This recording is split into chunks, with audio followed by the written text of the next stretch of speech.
I start? Yes, you start. How I am today? I turn you down slightly though. I'm fine. I'm just waiting for stuff, and you can see that, but it's Oh, she mutes me. no, I can still hear you. I just muted myself. Go, go, I go, go, go, spy, go. because I have the camera on the other side. Okay. I would need my phone, but I don't know where it is right now. This is the podcast stream. Yes, yes. Just wait. Oh, Drew is streaming. How interesting. Oh, really?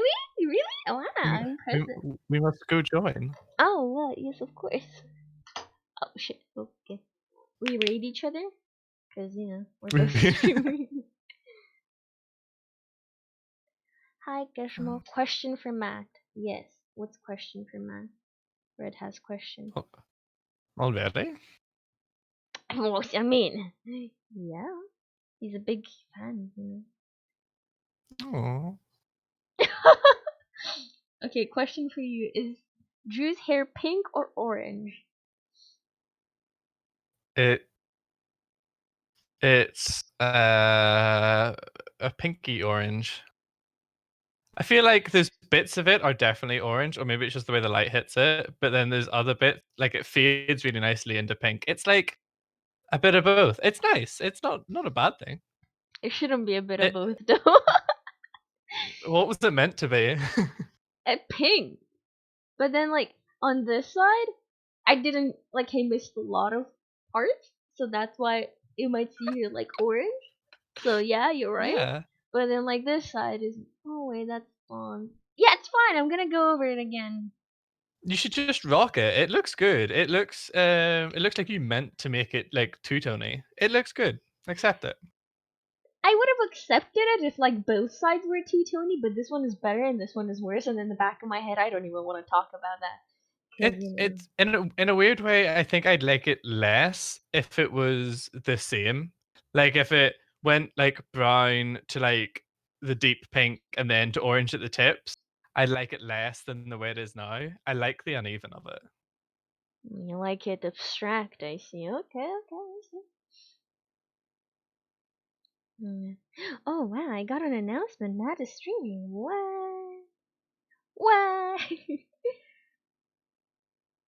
Why Matt don't have webcam here, but you have webcam in Matt stream? Matt, Discord doesn't accept Matt's camera for some reason. Yeah, So it's yeah. I'm conflict. Who Question. do I watch? I mean, whoever you want to ask questions to, I guess. I You mean, could also go to the there's that thing that we could oh what's it called? You know when two streamers yeah, but I like you think you watch them have at the to same be like time? partner.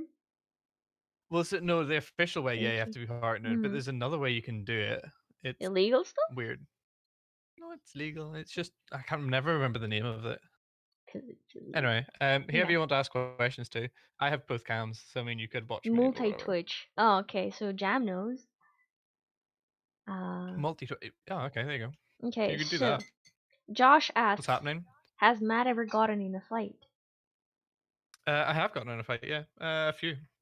None that were like big enough to like, oh wow, Matt got in a fight. Just like like a couple punches thrown maybe at school, during rugby, a couple at clubs, but again, nothing that police were never called or anything. Nothing worrying. Yeah. I What have a was the question for most Drew. Has recent Drew one? ever been in a fight? Um, Um, what was the most recent one? probably a club. In second year of uni. What year of you know? You want to make I'm in my yeah. fourth year, so that was like 2 years Okay. ago. Okay. I haven't got in a fight. Like, maybe like I don't want to. It's not a fight. Like it. Maybe it's like a. I guess you could call it a cat fight, but it wasn't because really I just. She pulled on my hair and I pulled on her hair, and it was like the stereotypical. Oh, we were in a bathroom and we did that. So you know, stuff happened, but it didn't last long, so it's fine. Thank you Yeah, for the exactly. host, Josh. Counts as a fight though. Yeah, was the Cat, context? cat. Oh, mm-hmm. Go ahead. What was the context? I don't remember. I think it was like in a break, obviously, and she said something, and like I like backfired on her or something, and she pulled my hair, and I'm like, "Bitch, you're not doing this," and I'm like not gonna do anything, and I pulled her hair as well, and then that's kind of it. We're just, we were pulling hair. I don't like fight. I never really got in a fight where like it was bad to the point like, oh, they're hitting me back, because I would have just, oh, okay, I had fights with my brother. Does that count? I don't know, but Not really. yeah. So like in general, I would kick guys because it was like fun and stuff. Oh, they would slap me like, the usual dick moves, and then I would kick them because they found that really funny for some reason. That's the only, yeah, not that badass. So It was such a stereotypical cat fight, mm. just pulling each other's hair. Yeah, and it was in a bathroom, like really dramatic. And the thing is, the bathroom was so fucking tiny in that school, so that's great. Was there blood involved? No. Oofed. No. Mm-mm. Was there She was blood a man involved? abuser, clearly. It's Kick, a kicking lady! men. Wait! Oh, wait. Yeah. Ugh. Yeah, but they Kicking were men, slapping my getting butt. offended. Ugh. They were Oh, well, slapping my fair, yeah. butt. I had like an excuse. Just imagine you guys yelling Romanian. We weren't yelling. We were quite classy, We, we can call that classy, but it Ah, worked. yes, classy. Pulling each other's hair in a Yeah, so bathroom. classy. Yeah, I don't know. Especially because I was only like in high school, I only had girls in my class, which was fucking hell for me. Because in general, I Ugh. was just staying with guys, and I was like, I was holy fuck. So it was really interesting because I had like more of the boyish type of personality. And, like if I would Hmm. swear or something, I remember, oh, she said a bad word. I'm like, what the fuck is wrong with you? Like seriously? Okay, I mean, but just the dramatic side of things. Sweet little Drew doesn't swear. Oh, I do. I do. It's more like the fact that I'm kind of or I was kind of a quiet person, so you would have to really piss me off so I would say something back to you. So, yeah, Fair. but that's what Uh, mhm. there's a podcast section on Twitch. Is there? I didn't know this. I thought there was just chatting. I tried podcast pod. What the fuck it's Yo, what called? up, slang guy? How's it going, Steve? Schlango?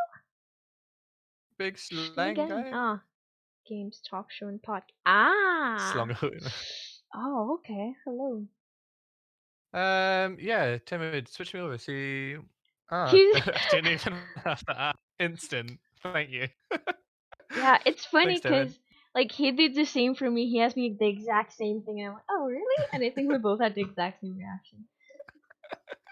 We'll see how this works. Mm. Good mod you have Uh, there? Yeah, Matt has the same mod. It's the same thing.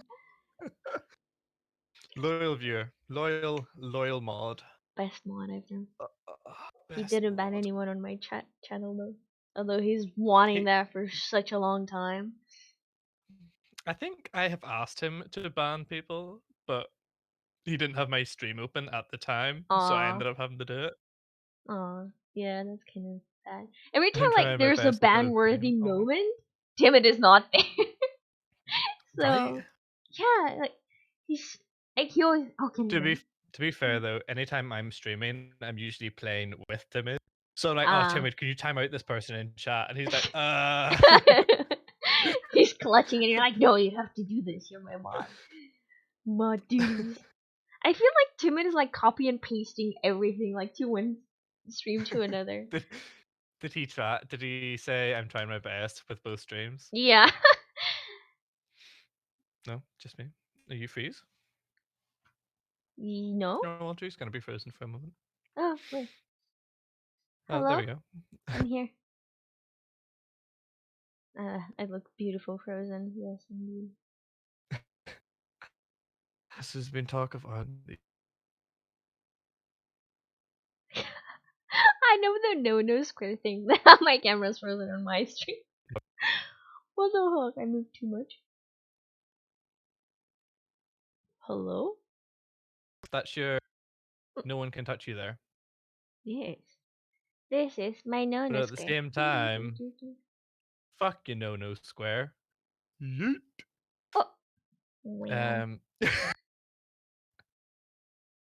No, no, no, no. What's that? Who even did that? It's the guy that's the green guy, right? Green guy? Yeah, the no, no, don't touch me there. This is my no square. That's like there's a little green like avatar that does that, right? Please No tell me I'm not going mad. square. I'm just like It's a googling that real quick because I've only it's a little seen. green avatar with like a toothbrush for a head. Ah, wait. It's like a VR thing, right? Did you say that? Yeah, yeah. I didn't say that, but yeah, it is. Yeah. Okay. Interesting. Jo- Josh Dub. Ah, that's who it is. The All YouTuber right, name cool, is cool, cool, cool, cool, Juicy. cool. Wow, Josh is really knowledgeable. It's on TikTok. That's where I know it from TikTok. Is I don't know the actual stuff. I have a question for Drew. Is Drew on TikTok? No. No, fuck that. All my content from Oh, TikTok comes from Instagram, so it's like black marketed content kinda. nice. No. I downloaded the TikTok app so Mhm. that I could like so I didn't have to wait for compilations or so it Yeah. didn't keep coming up on my Insta. But I hadn't like ever thought of making an account on it. Oh, Timid wants to leave me if I make a TikTok. I know how to get rid of Timid now. I just make a TikTok account.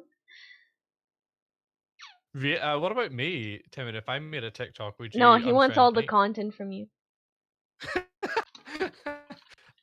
Question to Maddie: how would you scale Drew's gaming skills? What do you mean scale? Like out of 10? There's no skill. He has nothing to rate. I mean, you seem good at League of Legends. I'm not much of a League of Legends person, so I don't know if you're actually good, but I'm gonna say you're good at League of Legends. Um, Hmm.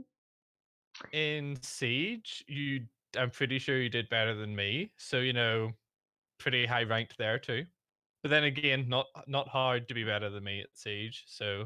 Excuse me? Who do you think you're Um, talking to? Wow, okay. what other games do you play? Oh, you were good at Dead by Daylight, but I don't know whether that's because the time I played Dead by Daylight with you, I didn't have a clue what was going on. Um, But again, saying you're good at it. What other sure. games do you play?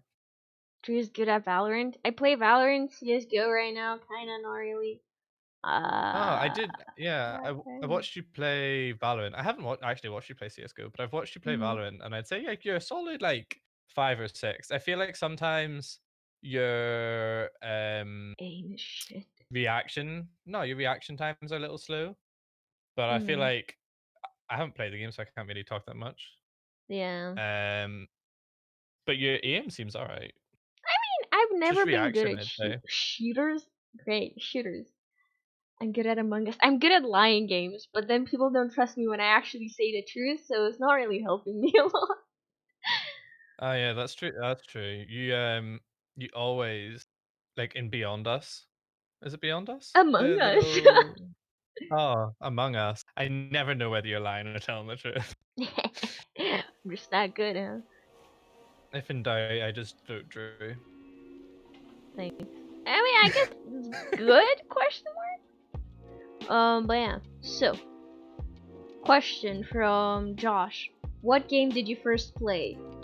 Are you talking like on stream or like just starting our gaming path? I'd say both. Okay. First on stream for me, I think it was Witcher or The Walking Dead. Can't remember because my memory is shit, but one of the two. Um, the game that started my gaming path. I think what game? I think World of Warcraft. Because there was a game that's like a Romanian game, I guess you can say. It's called Metin. I don't know what you call it in English. That's the first game I did play, but I wasn't really into it. But World of Warcraft kind of, I don't know. I liked it a lot because then I created like a community. It was like a guild and stuff. And then I made friends, and that kind of made me like, oh, I like this. I like socializing online. And then that's kind of how it all started. What about you? Nice. First game on stream, I think, was Siege.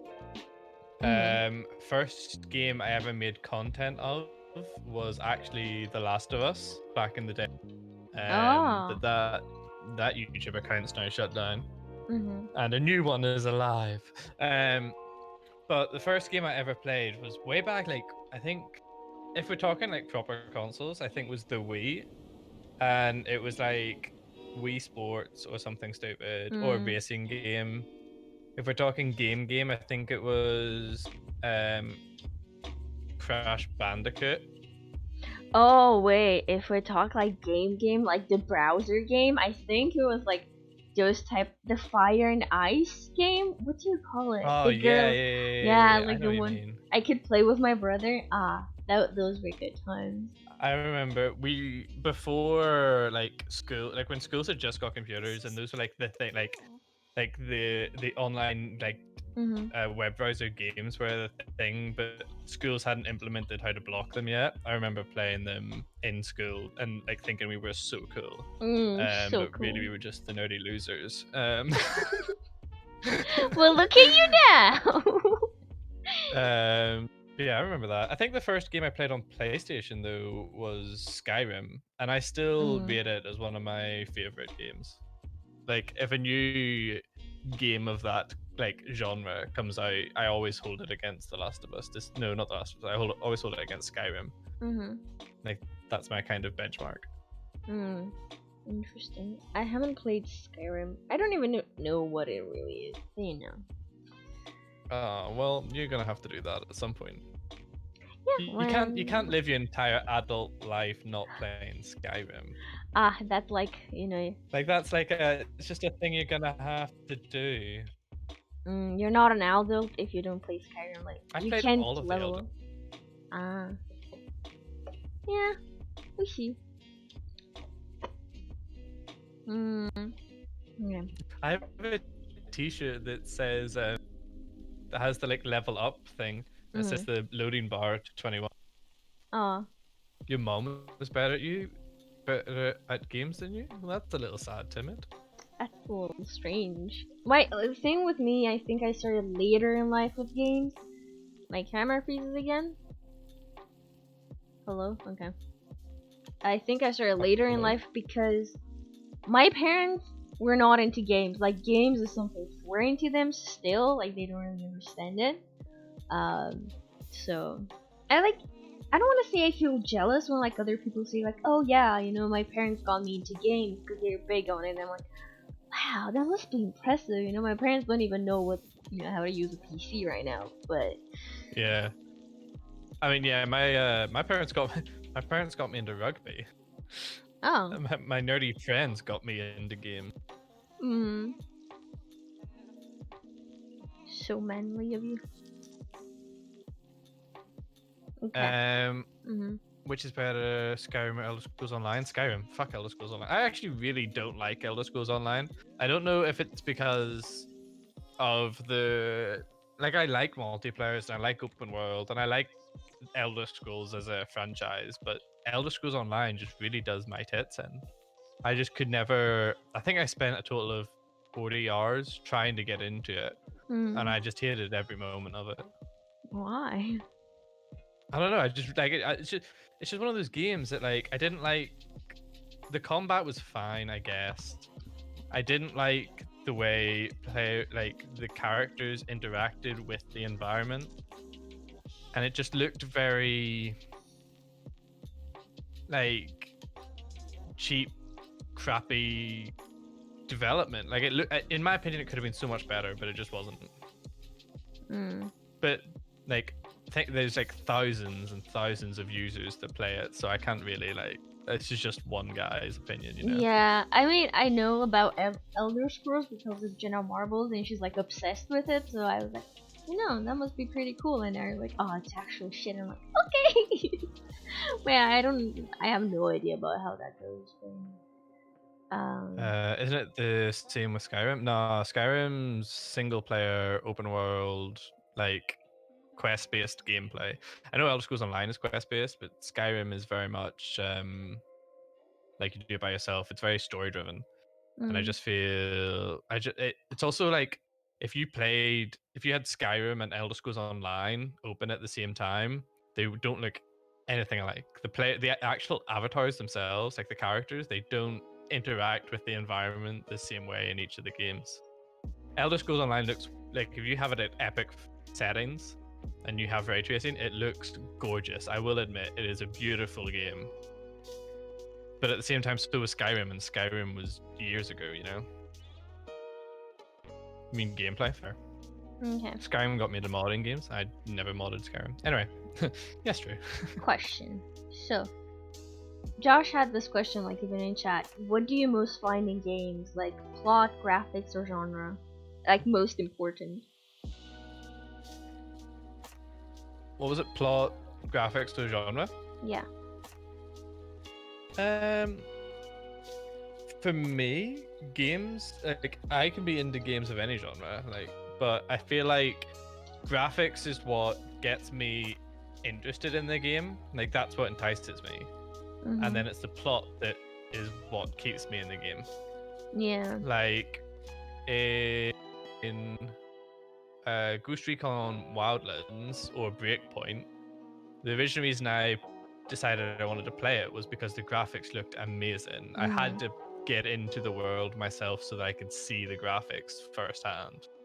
But the reason I didn't continue playing either of those games was because there was no plot. Like the plot that was there was awful. Yeah. So I feel like graphics is important to grab the user's attention, but plot is where you keep them. Yeah. I feel like the same. The genre, honestly, I feel like that's important as well. Because there are some games I would not want to play. For example, like 2D games and like the jumpy thing. I don't know. I'm not interested in those, even though the plot or the maybe the graphics would maybe compel me to try them. Yeah, the graphics, I am quite keen on that. Movies as well, they have to look good, I guess, because it is like a visual journey as well, and you don't want to just have everything look like shit, I guess. And the Yeah. plot, yeah, it depends. I mean, it is good, but yeah, it's kind of graphics, plot, and then genre, for me at least.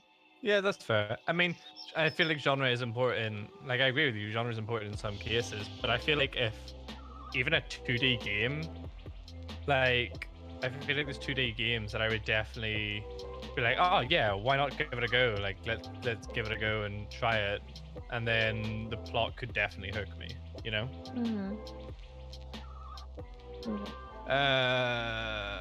You go ahead. I'm gonna read out follows and subs.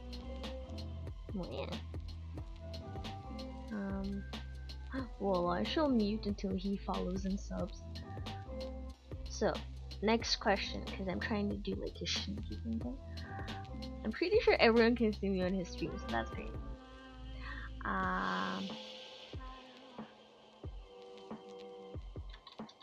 Games choose art. Do you consider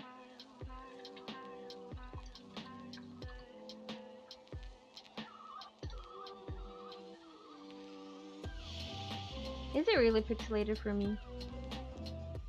Is it a Kenshi art? Yeah, you're really into it right now. I return. Hello, person. Okay. Question from Red. Are games art? Do you consider all games art, and why?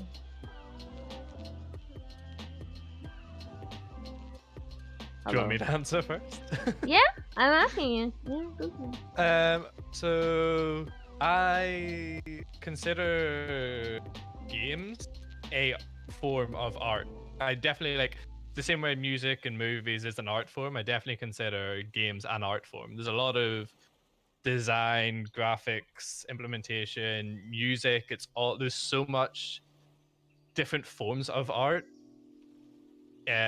put into the actual game itself that it Mhm. definitely becomes a whole new art form. So it is an art. Whether I don't think it comes under necessarily the same like class as like paintings and Van Gogh, but then Mhm. again, movies don't come under that class. Music doesn't come under that class, and those are all art forms. But yeah, Mhm. I think it's an art form. I don't know if I'd call it art, but I guess I would because it's an art form. I don't know. I feel like if I'm calling something art, I call like paintings, drawings, and stuff like that Mhm. art. I'd call it an art form. But maybe Yeah. that's just me being pernickety. No, I feel like yeah, when I think of art, I do think of like the drawing, like the visual aspect. And like games do have, obviously the visual aspect, which is art itself because they have so many things and like you can, I don't know, nitpick maybe more than you can with art because you can see like all the sides, especially in like, I don't know, in an exploring game, let's say like Witcher or Lara Croft, you can just walk around the tree and see all the angles and everything. And yeah, I do feel like the games are art because one, because of the visuals, and then there's the story, then there's like the mechanics of it, kind of. Obviously when you play it, pretty sure most of us don't think like, oh, this is so beautiful, like this is art, this is, great, I can't believe this is so, just depends, I guess, on your critic eye. Yeah, you can enjoy a game and you say like, yeah, this is fucking nice. Like I Mm-hmm. know Jam, for example, because his with like the graphic things and the environmental stuff, he's gonna be the one that's gonna nitpick more at the stuff and know what he should look after. But Mm-hmm.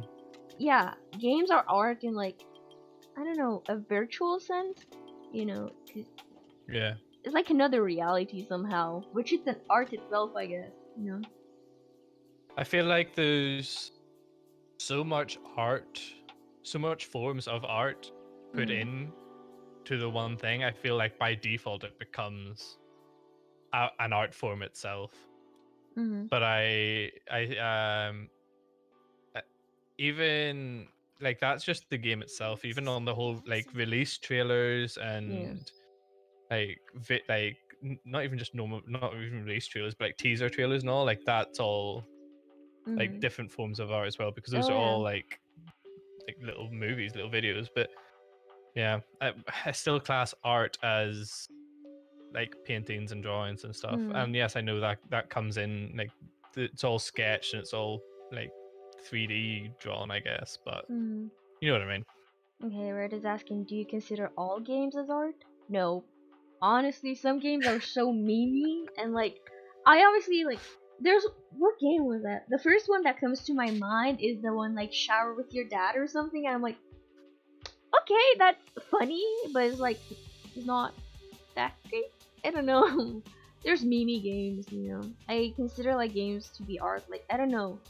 Senua's Blade, The Witcher, like, stuff that are more like world built somehow. I don't really know exactly what to call them, but Yeah, games I like mean, that. like even like popular games like esports games, like I wouldn't class Siege as art, Yeah, no. but things like The Witcher, Mm, like Hellblade, like God of War, those yeah. are like you couldn't convince me that they're not art. Mhm. But it's the same way as if I dipped my hand in paint and then slapped someone with it and took a photo. Art. I wouldn't call that art. I mean, I'm pretty sure some would. Yeah, It's well, some would, but that's extreme. that. I feel like that's Yeah. the line. Like some people would. I'm sure some people could try and argue that Siege is art, or that even Among Us is art. But like to me, it's Oh just yeah. not. Yeah. I feel like what's art like for like Siege and League, they have great like trailers and videos, like how Siege had for that event. the Yeah. thing, like that's artful. Honestly, it looks really fucking great. And like League of Legends has some great ass like short clips. Oof, that I don't know if you've seen them, but they're so great and all. Yeah. Yeah. Like that's but the game itself isn't art. Mhm. Those clips, those trailers, those cutscenes, Yeah. those I could class as a form of art because Mhm. they're hella impressive. Yeah. But I don't know if I, because of them solely, I'd class an entire game as art. Mhm. Like Then someone timid asked, is COD art? I think it classes still with the siege type of thing, because Yeah, I it's would. more I wouldn't. yeah, it's more like on the realistic side, like how siege is, and then I think art is where you build an entire new place and like world and stuff, you know, and where you can explore. While COD and Siege and games like that, you just have set stuff that you re-see over and over again. While with open world games, you are able to see so much more and like, stuff. Yeah, so uh, I feel like the more modern CODs, especially like Warzone, I don't consider Warzone. I don't consider any of the COD like multiplayer things. I don't consider any of them art. But some of the campaigns, I'd be I'd find it hard to class as either art or not art because some of those both cutscenes and non-cutscenes, are so stunning and Mm-hmm. so detailed that it would be, I feel like, on the verge, like on the line of art for me. Mm-hmm.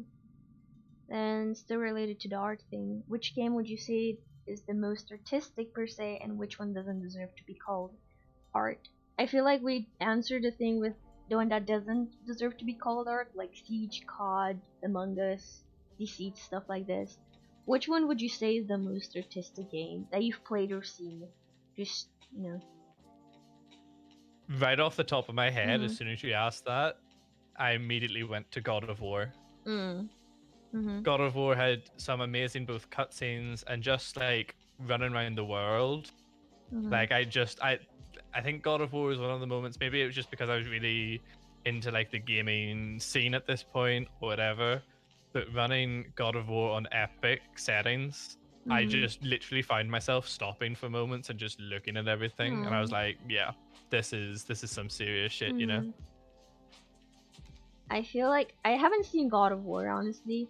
I think I would say Senua's Blade, maybe. Oh yeah. Like that's a really good one. I like the transition from like the real world to like the one that she's fighting monsters in. I don't know. It was like a nice transition, I guess, and how everything was the same but at the same time so different and everything. And for that game, like the art is like the plot, the I don't know, everything. I feel like the voices, which was like, multi-dimensional and everything, that was some type of art as well, something. But yeah. I feel like Senua might have more modern artistic features in it. Like Mhm. Senua's face itself Oh is yeah. so detailed, and it's the motion tracking on Mhm. that was just it. I think that's the reason I originally got interested in Senua, is Mhm. because I saw the face in a cutscene, and I was like, "Holy crap, this Mhm. is impressive." Yeah. Um, so yeah, yeah, I forgot about Sinner. I'm still sticking with God of War, but yeah, Yeah. No. I you like that remind me. both of them have the Viking thing though. Yeah, right. Mhm. Josh has just said that I remind him of Yeah. Baldur from God of War. He said that in my I chat. find that Is that slightly the main offensive, dude? but whatever. The one that calls the kids kid or son or something? Is it? No, I that don't know. no. I Let me mean, Google that. dude, Kratos. Baldur's Bald. Why do I keep calling him Baldur? Bold. Baldur is the god that can't be harmed by anything. He's basically the villain in the game. Ah, yes, yes. It's the beard. I see it. Yes, Yeah, indeed. I get it. Okay. Um, Ghost of Tsushima. Hmm. I haven't played the game, but Timid seems to think it's going to be one of the best art style games. Ooh. Okay. So sorry if it came out as offensive. Hmm. I mean, it came out as offensive because Baldur's the evil guy, but at the same time, he has a nice There is a beard. resemblance, you know. Oh So yeah, I'll not hold Max, that against tell us you. about your beard. Yeah, there was actually a question in my Discord. Why is Matt's beard so luscious? So you know. Because manly man, but also because of the beard struggle. Their products help the lusciousness. Hmm. Cheeky plug. Mhm. Yeah. Um, Matty has the body of a god. If you could see Ooh. my body, I would be I've the seen the it, god, boys. I've the seen god of pie. That would be what it. it is. I've seen it, boys. Matty's Okay. sexy as fuck. Look at that beard. Oh, the beard. Okay. Um, Mm. hold on. Redas, are you excited about UE5 and PS5 from the demo? I haven't seen the newest demos for the PlayStation. I don't know what UE5 is. Do you? Is that? I assume that's the Xbox variant of the new consoles. I don't know. I'm I'm excited for PS5.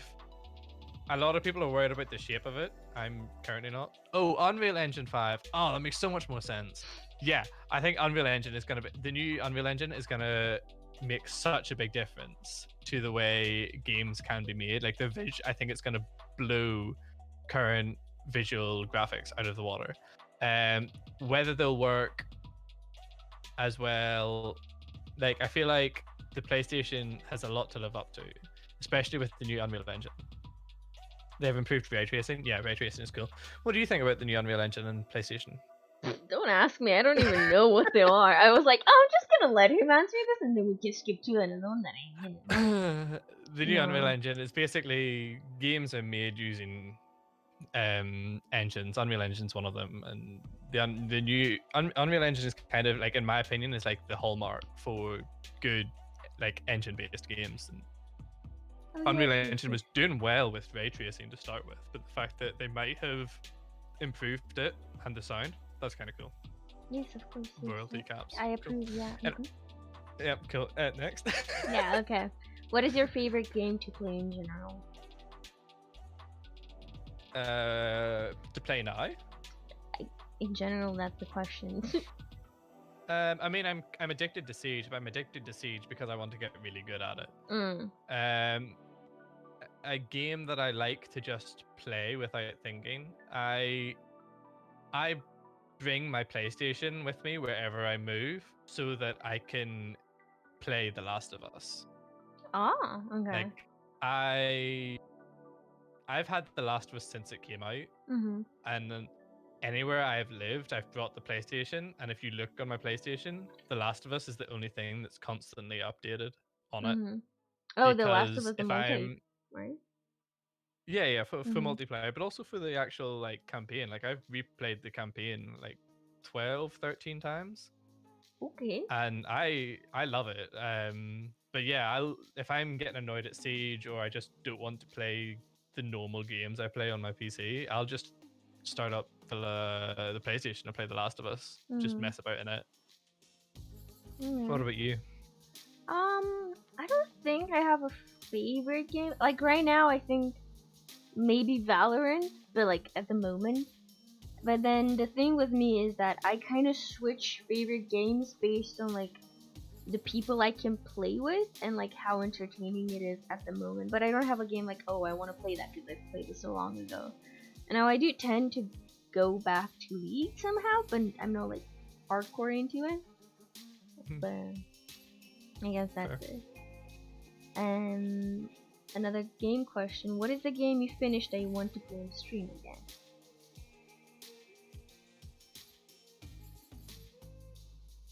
Um, Not necessarily finished, but I do want to play Senua's Hellblade. Mm. I want to play it again on stream because one, I never finished it on stream, and two, I just really enjoyed it. Mhm.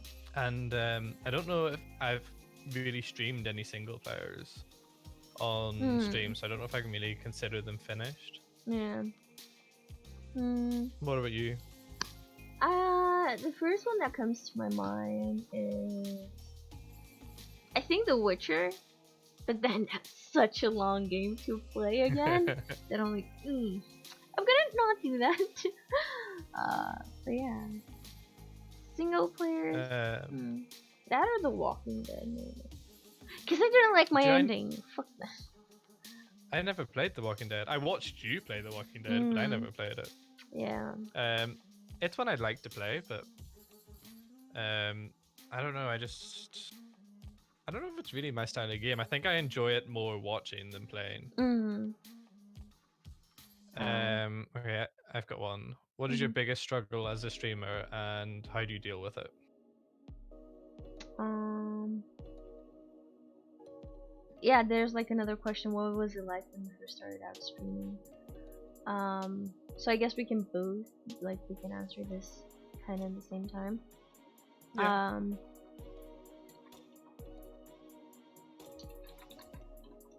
Uh. So, what was it like when I first started streaming?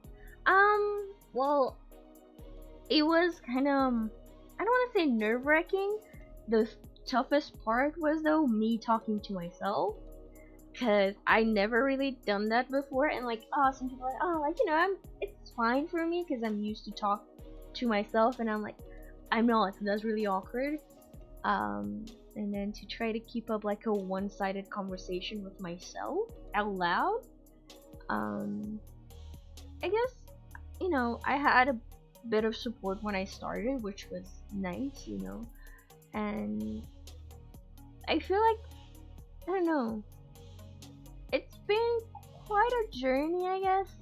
And then like the fact that I have tech issues quite often is not great, and the lag, everything. I'm like, why do people stick with me? Because my gameplay is shit, my stream is shit. So I appreciate everyone, but I kind of get frustrated at my own failures, even though like people might not notice it, but I'm still like, why?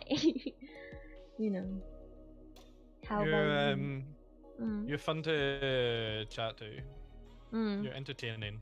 Thank you. Like the personality is entertaining, not necessarily like the gameplay. I find it entertaining, but Yeah, that's kind of what I'm I, compensating, I guess. And it's like a thing with, I'm pretty sure is the thing like, oh, I'm a girl, and like gamer girls get more attentions and shit. And I'm like, I kind of feel bad for that, but at the same time, I can't stop being a girl, and I'm like, nah, embrace it. You gotta embrace it. I'd say. yeah. I've always said that though. Mm-hmm. um, I think for me it was the same. It was kind of the same thing. Like I talk to myself My all the camera time, so doesn't work talking right wasn't now. the problem. I feel like the Go on his stream. okay, well I'm gonna like my mindset originally was I play games anyway. Why not stream them? Mm-hmm. But then Yeah. the having stream open and knowing that there's no one in chat, Mm-hmm. it's like walking into a room full of people standing in the center talking, but no one else coming near you to talk. Like Yeah. that's kind of how my mindset was, and everyone kept telling me, "Oh, just turn the viewer count off," and I was like, "Yeah, that's fine, but that doesn't stop chat being empty." Yeah. And I think that was the hardest thing. As a new streamer, like that was the hardest thing that made me Mm. sometimes want to just turn the stream off. Yeah. Currently, there's usually someone always in chat. Mm. Even if it's just one person, so that's not really an issue anymore. I think at the minute it's more just hardware. Like Yeah. for me at the minute, it's the internet. My internet's shit. But sometimes like Sinua, I had to turn down the graphic settings all the way so that I could stream it, and even at that, it still wasn't great. Mm. So for me, it's managing the content quality versus the actually getting the content out there. Yeah. I feel like, I understand the thing, like, there's always a thing with like streaming or like starting YouTube or something. Oh, you shouldn't look at the, numbers, I guess. But then at the same time, especially when you start, like, you see 0 viewers, let's say, Mm-hmm. and then you feel odd talking alone, but if you see one person or two people, it's like, oh, there's someone actually listening to what I'm saying, and you just kind of start Yeah. talking, which is hard. And then I don't know, chat activity is good because that way I have something more to talk about and like interaction because I do like that. So yeah, I don't I know. actually think another thing, like continue on the chat thing, like even if there's one person in chat, Mm-hmm. like if I know someone is there, I'm like, okay, well, let's keep them keep interacting with them. So I'd Mm-hmm. ask questions. And as a new streamer, like the first couple months, I'd ask a question to someone that was chatting in Mm-hmm. stream and they wouldn't answer. Yeah. And I'd be like, ah, shit. Oh. And I'd be like, I'd like try to brush it off and be like, well, yeah, totally. And I'd like change the conversation. Mm-hmm. And I'd end up just forgetting that I shouldn't ask questions. I ask another one and it would still be dead silence. And I'd be like, stop asking questions, Matt. Oh. Like I Yeah. feel like that was a thing I learned too. If there's someone in stream, that doesn't mean you have to interrogate them Mm-hmm. and like ask them, oh, what do you think of this game? Like they're here to chat to you. They don't necessarily care about chatting about the game, or they've Mm-hmm. maybe never played the game. Yeah. I I think feel that was like another big thing. we have that drive to ask people because we think like they're being seen and they would like to talk back to us, I guess, and maybe that's why we Hmm. ask so many questions when they're like, I don't want to talk to you. you know um yeah, it's a struggle, especially when sometimes let's say you had a really good stream and then you know, like the next stream, there's no one there, and not gonna lie, it feels a bit demotivating because I'm, oh, like, did I do something wrong? Especially if I take a break for like a week or so, because it happens, especially with work and not really having a schedule and everything. It happens that I take breaks, and then I'm like, oh, Mm. they forgot about me. That's great, but I mean, I get that life happens, and I'm not, Yeah, I think that's probably my biggest fear at the moment with the mm, not streaming on my schedule like I used to. yeah, I think my biggest fear is losing the interest of the audience. mm, Um, now don't get me wrong, an audience can always be built up again, so that's not like a big issue. But losing the interest of those people that I have spent the time with and I have gotten to know, those are the mm, kind of like those take time. And then I don't know, just I feel like it's all people tell you not to look at the numbers yeah. and to not worry about the schedule, the consistency, but at the same time, as someone that's trying to grow as a streamer, at this point, I feel like I have to be looking at those things. I have to be thinking about those things. Mm-hmm. Josh is asking what was the highest viewer count you had in stream. Oh shit. I hit I hit really early because I was trying when I was originally trying to get affiliated. Mm-hmm. Really early, there was one stream where I had 75, 76 people in it, Holy and shit! that's just because I was part of like 3 or 4 discords, Mm. all of which I knew people in. And then I started doing a stream one day, being like, "Oh hey, trying to get to affiliate, woohoo!" And everyone just shared it, and everyone came, and I got like a shit ton of people then. Holy fuck. Um, More consistently, because that was like a one-off. I haven't had 75 people since. I think more consistently, the like consistent high number I would maybe peak to once a month is like 35 if someone Mm. with a few people would come and raid. Like that day, I think one day you came and raided with like 15, 20 people, and I had already had like 10 or 15 in my chat. That was Mm. probably one of those big peaks where it was like 30, 40 people. Yeah, I had What, like what about yourself? peaks as well from raids. Which was like 30, 40 kind of like Daphne would sometimes raid with like 20 or 30 people. And oh, holy shit! Well, hello. But then I think like on my own, I think it was recently with Among Us. Honestly, I think I had like 20 people without any raids. It didn't last a Mm, long time, but so like Among Us and Doki Doki brought me quite a few like new people, followers as well, and like stuff. So that's Yeah. interesting. I feel like for me it's hard to like I don't get a lot of rage usually if I get a Mhm. rage because of you, quite frankly. Mhm. Um, but I have a lot of people that host me, Mhm. so it's hard for me like to get a figure like a peak figure just on myself. Mhm. I feel like any of my peak figures I owe some credit to those people that are hosting me. Yeah. So yeah, what's up, Slongo? I'm good. I assume Shlongo? Drew's good. Hello, Shlongo. She had to try and help me with technical issues, and so she might be a little pissed at me, but Ah, we're all good. she's putting the blame on me. Okay. Question. What game has broken your heart the most? Not from the plot, but in general, like disappointment. Like you got disappointed at the game, I guess. Oh shit. Uh.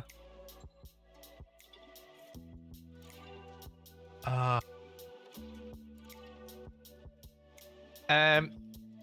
I don't know. I'm gonna have to think about this one for. Initially, my initial thought is most recently, Ghost Recon Breakpoint broke my heart All because the I fucking was bugs.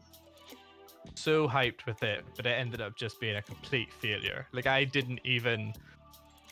I technical tested from the very start of technical testing on that game right through to launch, and it never got better. So I was just constantly disappointed. So I never bought the game full out. I just watched people get disappointed by buying the game. Got disappointed through them. Um, Other than that, I can't really think off the top of my head what other games thoroughly disappointed me. Yeah. I haven't played What about that you? many games to be disappointed in something. And Hmm. like, um, I feel like I don't want to say I'm disappointed with Stranger Things. Wait, Life is Strange? Yes. Um, that took a while.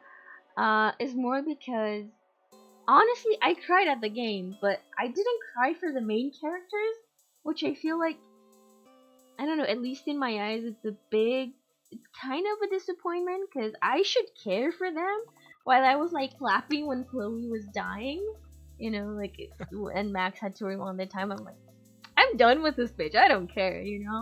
I guess that's a Hmm. bit like, I mean, it is plot related, but still, I'm like, I didn't really like them, I guess, because I didn't feel bad for her. I didn't have that connection. I was more connected to side characters like the rich kid. Honestly, I forgot his name, but you know. So, like the Brad. last decision, Brad. We're gonna call him Brad. You don't know his name, so Okay, his name's Chad. Brad Why now. not? Yeah, and I Oh feel yeah. bad for Victoria as well. I don't know. It's like, and like the last decision, which was supposed to be the hardest one for me, was like I knew what was I was gonna decide for like the middle of the game. You're not making things hard for me. um, yeah. Twin asked for both of us, who's your favorite viewer? Should I say twin? All Just, you guys are my favorites. I don't really mm, have a favorite. I feel like Timid is my most consistent. mm-hmm. But at the same time, I feel like Timid and me, like he's not just a viewer anymore. Like me and Timid are Oh, friends now. oh, he's your So brother. like anytime I'm streaming, I'm usually playing with him or chatting to him on Discord. So that's Wait, why he's twin there. or timid? Wait, Timid, sorry, timid. Timid. Okay, because timid was really Um, triggered in my chat. no, I meant sorry, I meant Timid. But I don't know if I have a favorite viewer. You guys are all awesome. Hmm. Can I say like Matt? Because he's my boyfriend and all. Done. I'm done with my question. I feel like you have to. Yeah, I'm pressured into this. There's not my actual answer, but yes, of course. Um, New viewers, those are my favorite viewers. yeah, I like. New viewers that stick around. Yeah, that's I think like is the same because it shows like they came for a game, and they're like it means they like me as a person as well because they haven't just stuck for that game and then I've never see them again. You know, Yeah. so that's great. Okay, moving from the game topic because you know that was okay. there's like stuff I guess related to us. What is the biggest dream you had to give up on? Oh shit. The Olympics. Oh, okay. That's my biggest dream. My in my entire life until 18, like I was focused on going to the Olympics, Mm, and I got really close, and then I ended up having to give it up due mm, to both an injury and just bad timing. Really, after that. What mm. about yourself? Um, biggest dream. I don't know. I haven't really had a lot of things that I would work on, when I was younger, I guess you can say. And I would say writing, but at the same time, I haven't given up on it. I just know it's gonna be really, really, really hard for me to achieve, to actually publish a book, which I guess, Mm-hmm. but I haven't really had anything that was, mm, you know, that close to heart, I guess. Like you had the Olympics and stuff. So yeah, I think that's it. Um, um, Fair. then, what's your biggest achievement in life?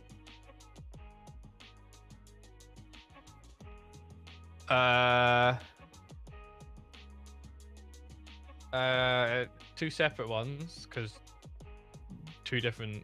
Um, oh no, that's so biggest achievement would probably be either selling an art piece Mm, to a complete stranger mm, that actually like offered to buy it, not like me trying to sell it, mm, or working for a company for a year, like a big name company for a year, and then being offered a full-time no conditions job for whenever I wanted. I feel like yeah. that those are the two big ones. Mm. Um, Mm. Power 69420. What about you? I have no achievement actually. No, I like as sad as it may sound, I haven't really done a lot with my life, I guess. So, cause I was more in my comfortable, like tiny ball. Like I didn't really got out of it to do something that would be like, oh, I'm proud of it. So there's gotta be something. I mean, you have you stream now. There was a while I Mm, knew you would never stream. Um, you flew to London to meet Matt.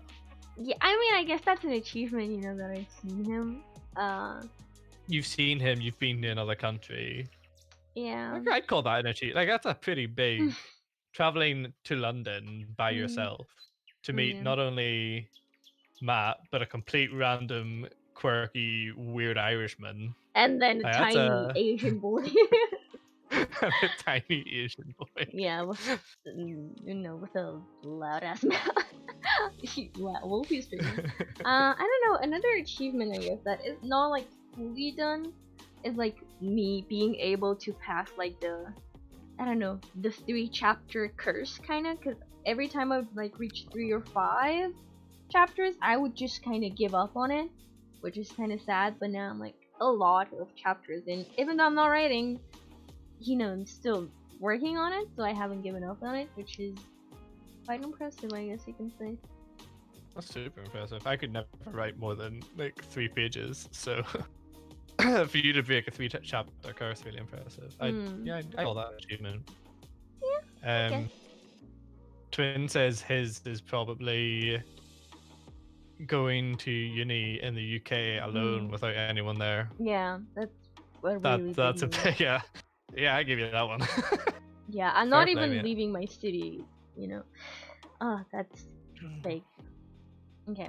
What is a place that you guys would want to visit? Japan. I talked about this the other day. Yeah, we talked Um, about it. Mm, I've started learning Japanese specifically for that.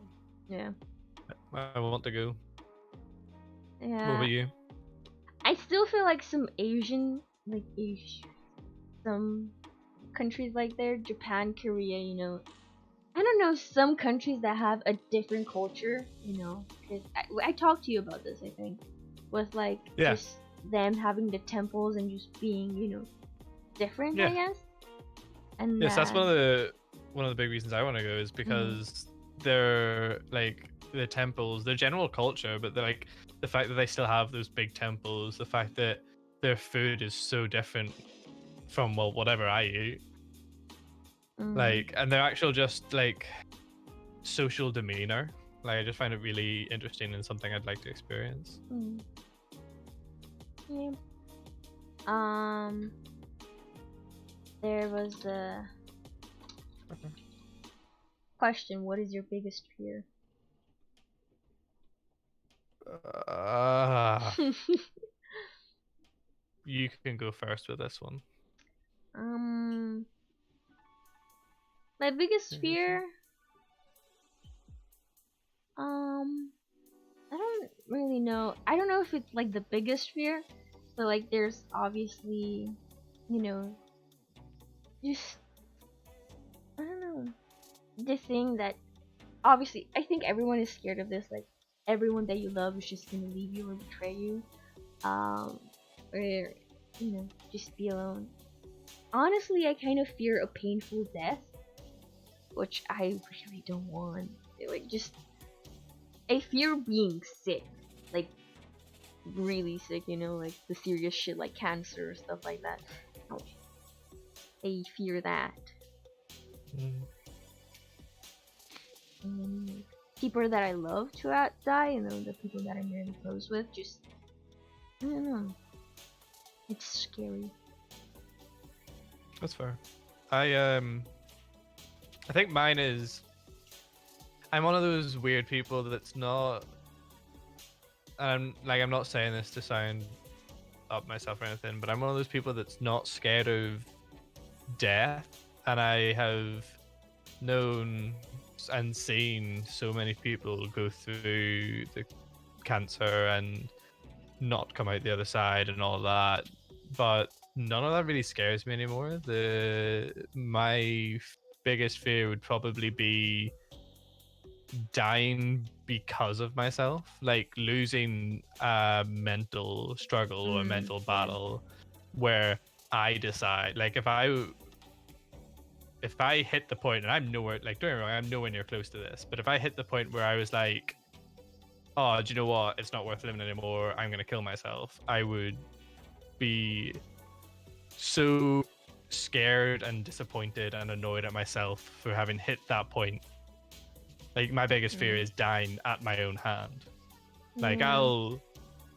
if I get cancer, I get cancer, and I'll deal with it however everyone else deals with it. And if World War III breaks out and I have to go to war, I will happily go to war and fight for my country. And if I die at war, that's fine. But if I die because of myself, because of my mental struggle, I'll be really annoyed. That's probably my biggest fear. Yeah. Mental illness, no joke. Like, mm. I've seen it Yeah, affect like people from my family, and it's not nice. And yeah, it's awful. It's truly awful. And anyone that I commend anyone that go is going or has gone through it mm, and is still going strong.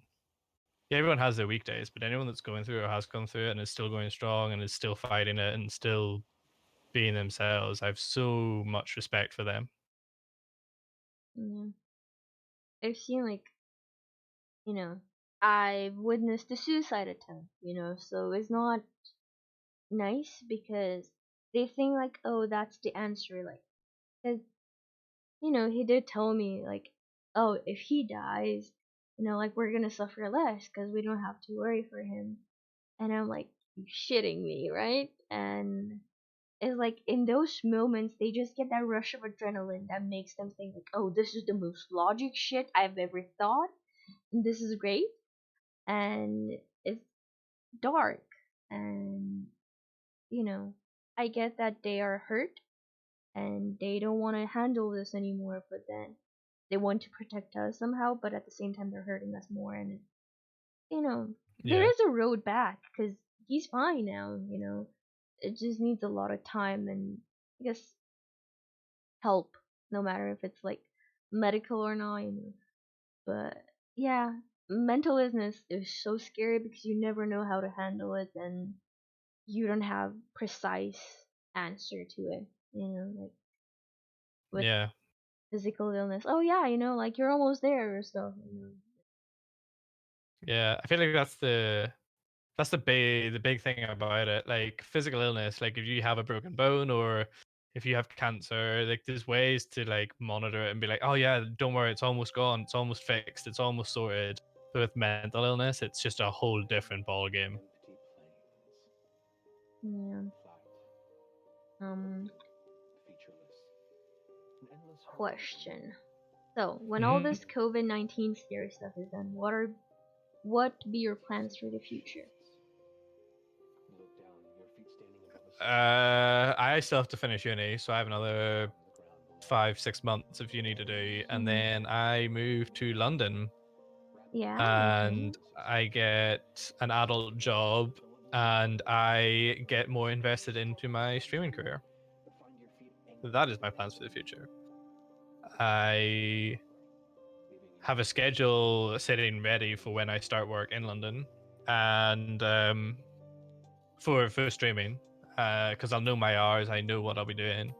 So that's all sitting ready. I just need to get there. Hmm. Think What about you?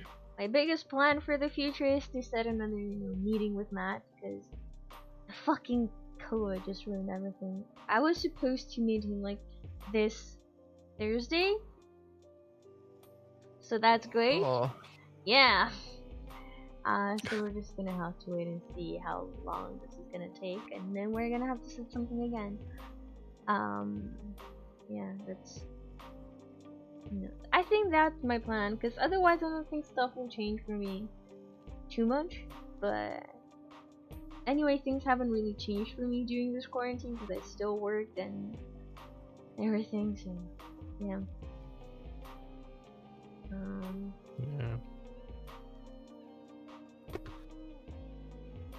Yeah, I think the biggest thing that has affected me COVID quarantine wise is the having to move home to look after the fam. mhm, Like, if I hadn't, if I didn't choose to move home, then I'd still have the kick-ass internet that I had, mhm, so I'd still be streaming, mhm, which means in general, my life wouldn't have been affected until something bad happened. mhm, Um, so in general, I'm living the same life I was living. yeah. Um, but yeah.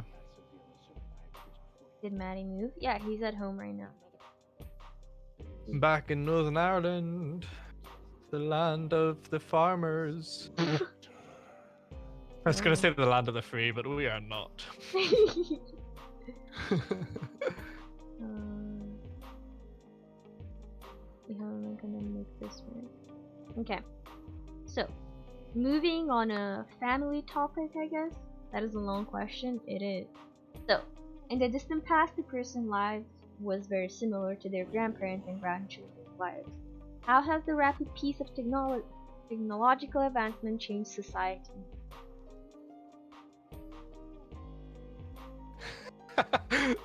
Tough Yep, question. that's a long question. It is, Um, yeah. I feel like my parents and my grandparents, Mm, they were like they would be able to understand what each other was going through. Like my dad and granddad basically grew up the same way, other than like phones. Like phones were a big thing, and computers started to be a big thing. But like it reached a point like my dad was having struggle with something, or my dad still ended up having to work outside, and my granddad was able to give the advice and to help him through pretty much all of it. But now, if like this, like from my generation and the next generation and the next generation, it's going to be super different because technology is progressing so rapidly that parents no longer know, like even from young ages. children tend to know more than the parents will about technology because they were literally brought up with it. Yeah.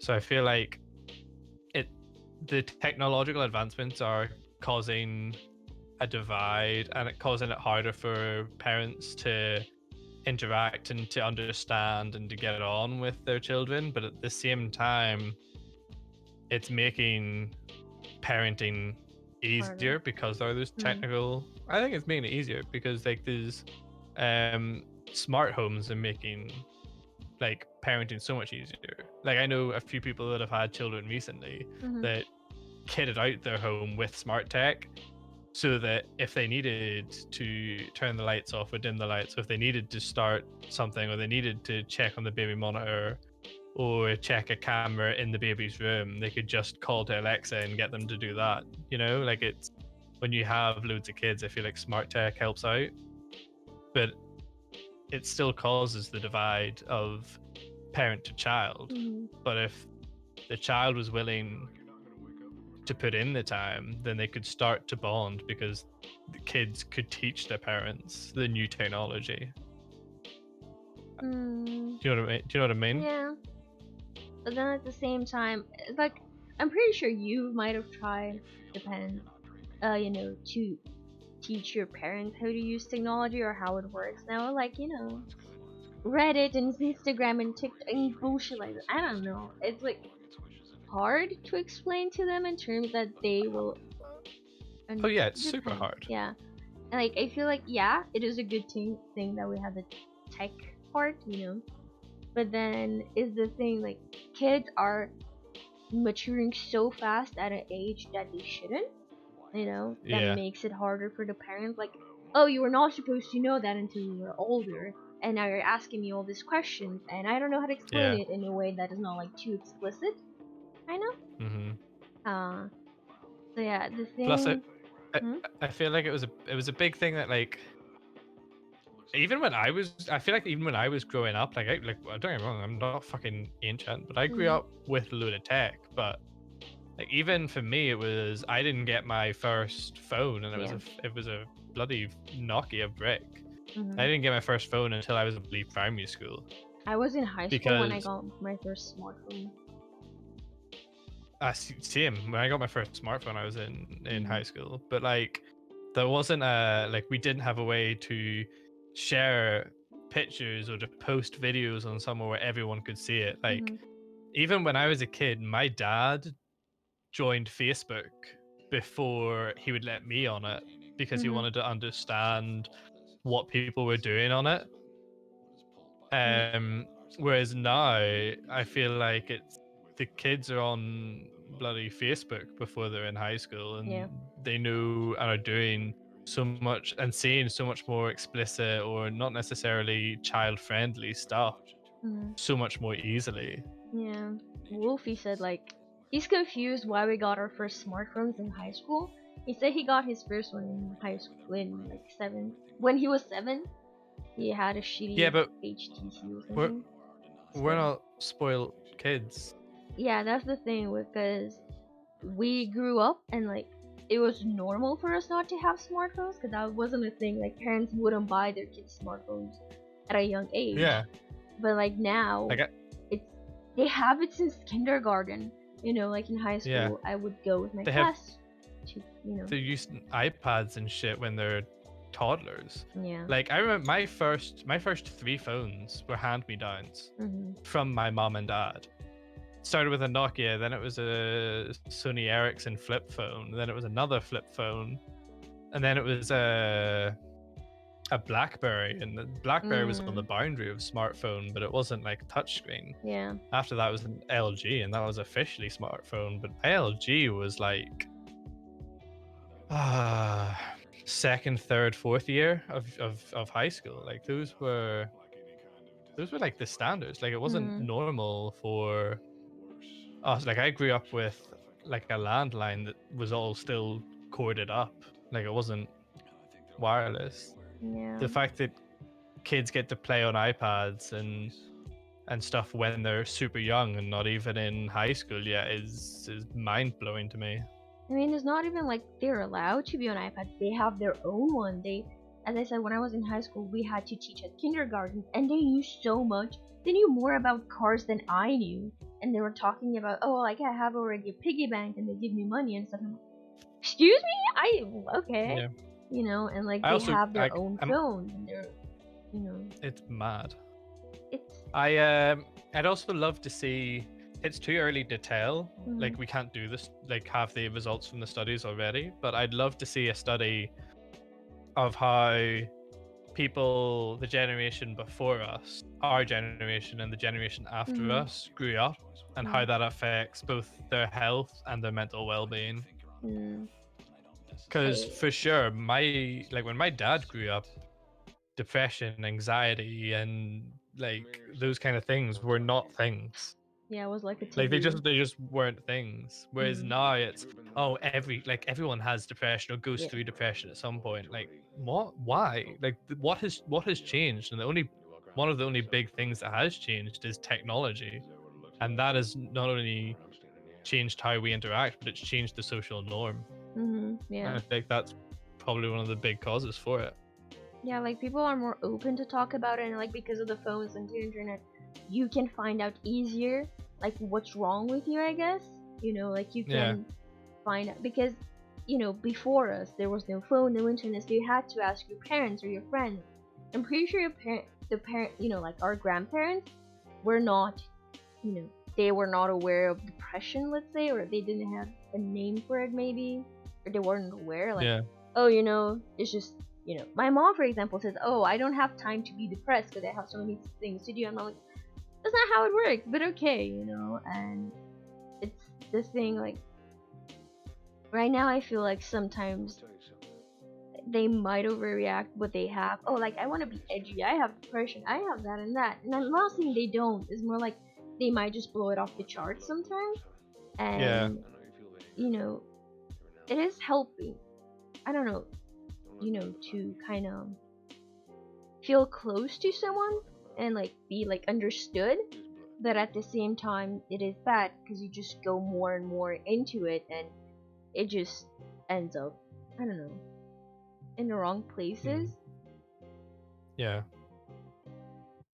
And with the phones, I don't know, I feel like a lot of young parents are trying to, when like the kids are really young, they try to distract them with like TV, phones, iPhones, which is helping them be less stressed, but at the same time is yeah, creating the child an addiction. And I'm not gonna say, yeah, oh, if I have my kid, I'm not gonna do that, because I'm pretty sure I would, but I'm not gonna have kids, so no. It's more like, I don't know, it's just scary because they just mature so fast, and that's the thing I wanted to. We're gonna have a thing, I guess, to talk about the newer generation, because me and Matt are not that old, like we're 20 something, and I still feel a big difference to like people who are 10 years younger than us, and it's hmm actually scary somehow because they're so different and they're so like, I don't know, they don't seem for their age. Because when I think of myself being, you know, younger, my problem wasn't, oh, what's my sexuality? Oh, am I in love with this person? Am I gonna build a family with this person? Oh, what car am I gonna get? Or what phone? Or what blah blah blah blah. How am I gonna dress? What makeup should I put on? Stuff like that were not on my mind. I was like, I guess we were more carefree at the same time. Um, and maybe a bit dumb, kind of, because we didn't know as many things. But I feel like that protected us to have like a more innocent childhood, yeah. maybe. I also feel though that like I don't know about your upbringing, but Mm-hmm. I grew up where I was forced to go outside. Mm-hmm. I grew up playing outside. Like it wasn't until I was way older that I was like, do you know what? I'm just gonna stay inside and play games. Like I Yeah. want to stay Mm-hmm. inside and play games. I want to be on social media, but like it's completely different with with newer generations. They want to play inside. They're almost encouraged to stay inside. Oh, just go watch TV or go to your room Yeah. and play games or whatever. Whereas, like, not my punishment as such, but like my punishment was go to your room. Yeah, you're not allowed to go out today, you know. You're not allowed to go out today. Like Mm. that was the punishment, and it wasn't like it was when I got older. I was like, oh well, I have my phone. Yeah. I have a computer in my room. Like it wasn't until much like they still sent me to my room if I was bad or whatever, and they were Mm. like, oh well, yeah, well, what can you do on your phone or whatever. But now it's like So many go to your things. room, and like they can do literally anything in the room now. Yeah. It's kind of mad.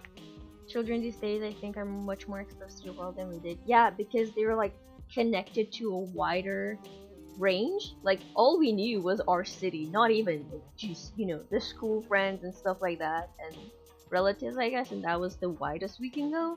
But now you know people from everywhere, and you can. It is a good and a bad thing because the standards are different, and you don't. I don't know. It is confusing, Yeah.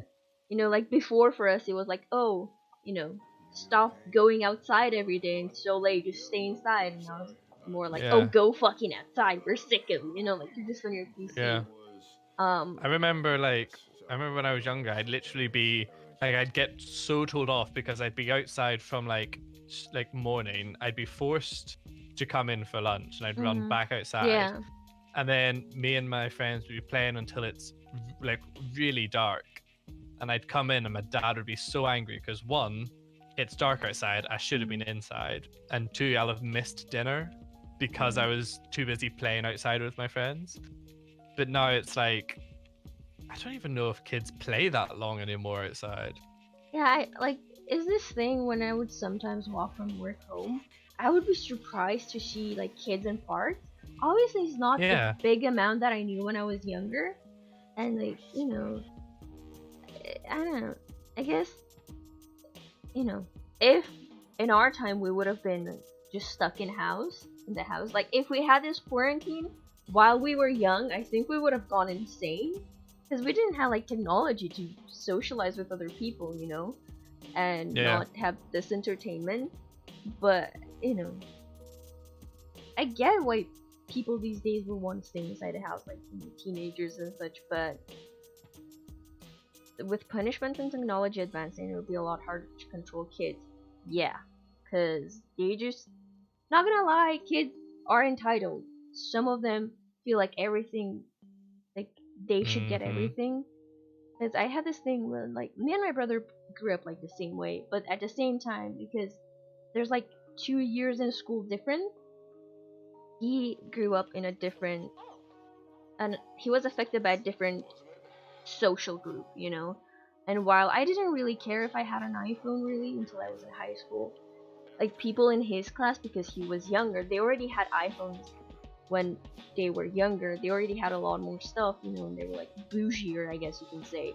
And he wanted that as well because other kids had it, And if these Yeah. days you would have a kid and say, no, I'm not getting you a phone until high school because that's how I grew up, it's gonna be bad for them because everyone around Yeah. them has it, And they're just gonna be, I don't know, you know, kind of exiled from this society, you Yeah. know. So just kids that stay inside and use their devices confiscate them, kids would be very mad about it. Yeah, that's what I'm saying I because they feel would be like entitled. so that's an interesting one. Punishment. Mhm. Um, I feel like you couldn't like the way kids are growing up and the entitled sods that some of them are. I feel like you couldn't get away, even as a parent, and parents Mhm. should be allowed to get away with stuff. But I don't think you get away with confiscating pieces of technology off of kids. Mhm. And even if you did, they'll have so much that it's hard to confiscate it all. But I think that's when the parents need to know that little bit of technology, like the fact that like my parents don't even realize this, but you can, as an owner of a router, Mhm. you can restrict access from certain devices, from certain IP addresses Ooh. to the internet. Like you can restrict what Mhm. devices can actually access it on a time by time basis. Like if Yeah. I wanted to, I could stop my sister from being able to connect her laptop Mhm. to the internet. Like I could do that. And I feel like that's the point that we're getting at. Like it's not so much a oh, I'm taking your phone because you're not allowed your phone anymore. Mm-hmm. Like, I don't see that being a feasible option anymore. I feel like we need to get to the point where we're just like, go to your room, you're grounded, and the kid thinks they've gotten away with it, but actually none of their tech connects to the internet. Yeah. Like, oh, I'm Like, I feel like smarter. And that's then the you're like, point we're at, because if you take their phone away, mm-hmm. the parent's the bad guy. Yeah. And they'll just go and find something else, an iPod or a Switch or a TV or something. They'll always have something, because you can't keep track of it. You'll forget a device that you've given them at some point. Mm-hmm. And I feel like that comes back to the technology progressing too fast for parents to be able to keep up with it. Like, that's just how it is, I feel, and we're gonna have to keep up with it.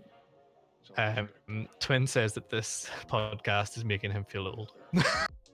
I mean, we are old, you know. We, the podcasters, are indeed old. But it's like there is a visible difference in like 10 years gap, and like Oh, there imagine is for how it sure. feels for our parents. Who like my mom had me quite old. She was like 33, I think. So just imagine like, especially because everything like went insane in this time and age. You know, like the last 2 decades, let's say. And there's like, you know, I don't. It's just a lot to handle, and I feel like yeah, the new generation of parents is gonna keep up better with like technology and the kids, but at the same time, it's gonna make it worse. You know, like they're gonna know how Yeah. to turn off their router, blah blah blah. Cause you know. Yeah. Yeah. So Gizmo, who's 13, says she only gets her phone taken, but she still has TV and her computer. You know.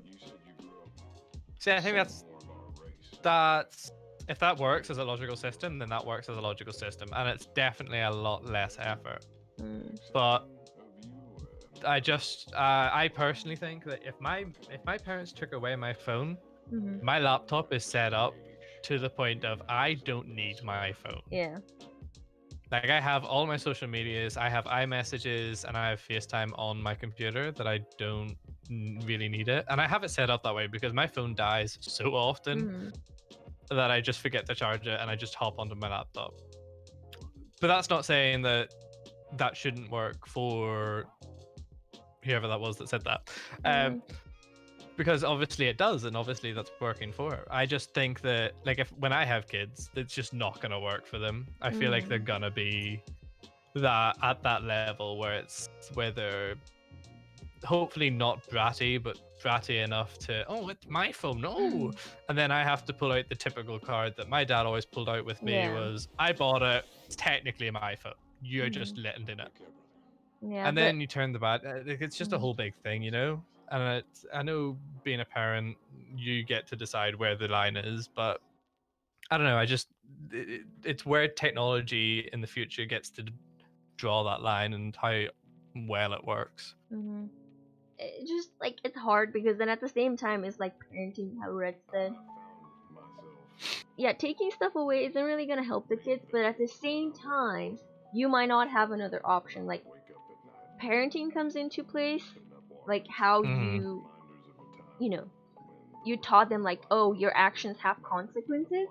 But then there's the thing, like it depends on the kid and how they, you know, they see stuff as well and how they perceive it from the outside. Because that's the thing, you teach your kid to be somehow until he gets in like a social environment and he sees how other kids interact and how they react to stuff, and that changes them even though you want that or not, you know. And it's like a danger, I guess, but at the same time you can't just keep them in. And you know, yeah, parent, you know, just taking care of your child and setting boundaries, like, you know, it depends, I guess. It's confusing. Josh says he feels like technology advancing would even help with parenting, like one Black Mirror episode, an overprotective parent had their kid have a chip implanted. Yeah, they were limiting all of his stuff from the kid. I've seen that episode. Have you seen it, man? I have not. So they practically put a chip. So the girl was like 6 or something. She saw something she wasn't supposed to, and then she got really scared of something. So the mom implanted a chip, and that was, she could filter everything, like her real life. There was a dog that was barking, like the next door. The mom filtered that off, so the kid couldn't see the dog barking. you know. And she kept on doing that. She kept filtering stuff for the kid, like, oh, you can't see that, you can't see that, you can't see that. So that kind of, I feel it's bad because somehow you keep the innocence of the child, but then that person has to grow up and learn stuff, you know. And then at the Yeah. end, because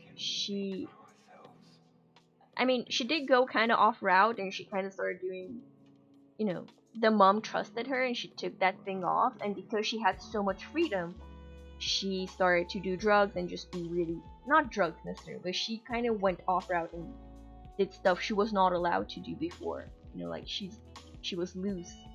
And See, because, mm, that's the thing with technology. It kids mentally mature so quickly, like ahead of what their actual age is, mm, but their like actual common sense, and they don't, they like mature quickly but they don't learn anything. yeah, Like there's just like they might know all the dirty stuff or all the whatever, but mm, they haven't experienced real life outdoors common sense. Like sometimes even people that I'm talking to that are even just a year below me or 2 years below mm, me in uni that didn't grow up the same way I grew up, I talk to them, they're like, oh yeah, wow, you actually know quite a lot of this stuff. And then I say something and they're like, oh yeah, that's smart. And I'm like, no, that's common sense. You yeah. like that's not intelligent. That's just common sense. Mm. It's like Um if you I have filter a too few questions much, in my chat after this. okay. If you filter too much, the kid is gonna go insane when he's gonna be let loose. You know, like he's Yeah. gonna turn 18 and he's gonna be like, you know, I'm an adult now. He's gonna do everything that he couldn't before that. And I think that's the thing my mom did quite well. She was restricting us from doing stuff, but at the same time, it wasn't to the point where I felt like trapped. You know, like I can't do Yeah. that, I can't do that, I can't do that. It was more like you have to be careful. And yeah, I broke some rules, like oh, I would just go past my curfew and come home late. And that's the thing, I did not understand how dangerous that was. Because now I'm actually fearing to go in the streets when it's nighttime. And like I'm an adult, when I was young, I did not realize how dangerous that is for me. You know, Yeah. because when you're a kid, you don't really know the dangers that you put yourself through, or like what could Mm-hmm. happen. Because you know, I feel like sometimes when you're young, you feel like nothing bad can happen to you, when so many Mm-hmm. things can go bad. So yeah, there needs to be like a balance. And the thing is, like even now, you don't people even if people say, "Oh, that's bad for you," you're not gonna get it until you experience it. You know. Yeah. So and then you experience it, and you're like, "Yeah, they were actually right," but you know, better not to. It's But just I feel like the most common example, especially when I was told when I was younger, was mm, if you have a really protective parent that doesn't let you drink any alcohol mm, until you're of age, then the likelihood is that kid that wasn't allowed to even touch alcohol is gonna go on an absolute bender yeah. and is gonna get so fucked that they could be hospitalized. Yeah. Whereas if you let them only at home under strict circumstances or whatever, like my dad when I was younger, we were doing homework one night and he was having a glass of wine Mm, because Sunday nights you do homework and you have mm, a glass of wine. Um, and he let me taste wine. I didn't like wine, but like that was kind of the thing. Every so often, maybe at a special barbecue in the summer, I could have a sip of beer or whatever. And then I was 18 and I didn't go mad.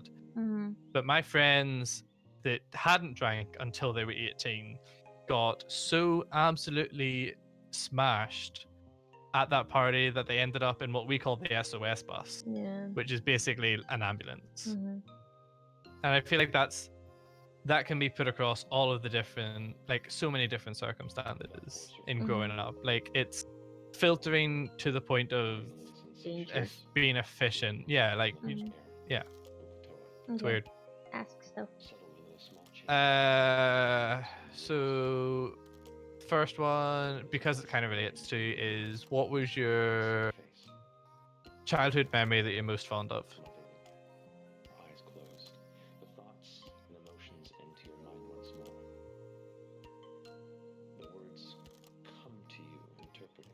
I actually don't really know that.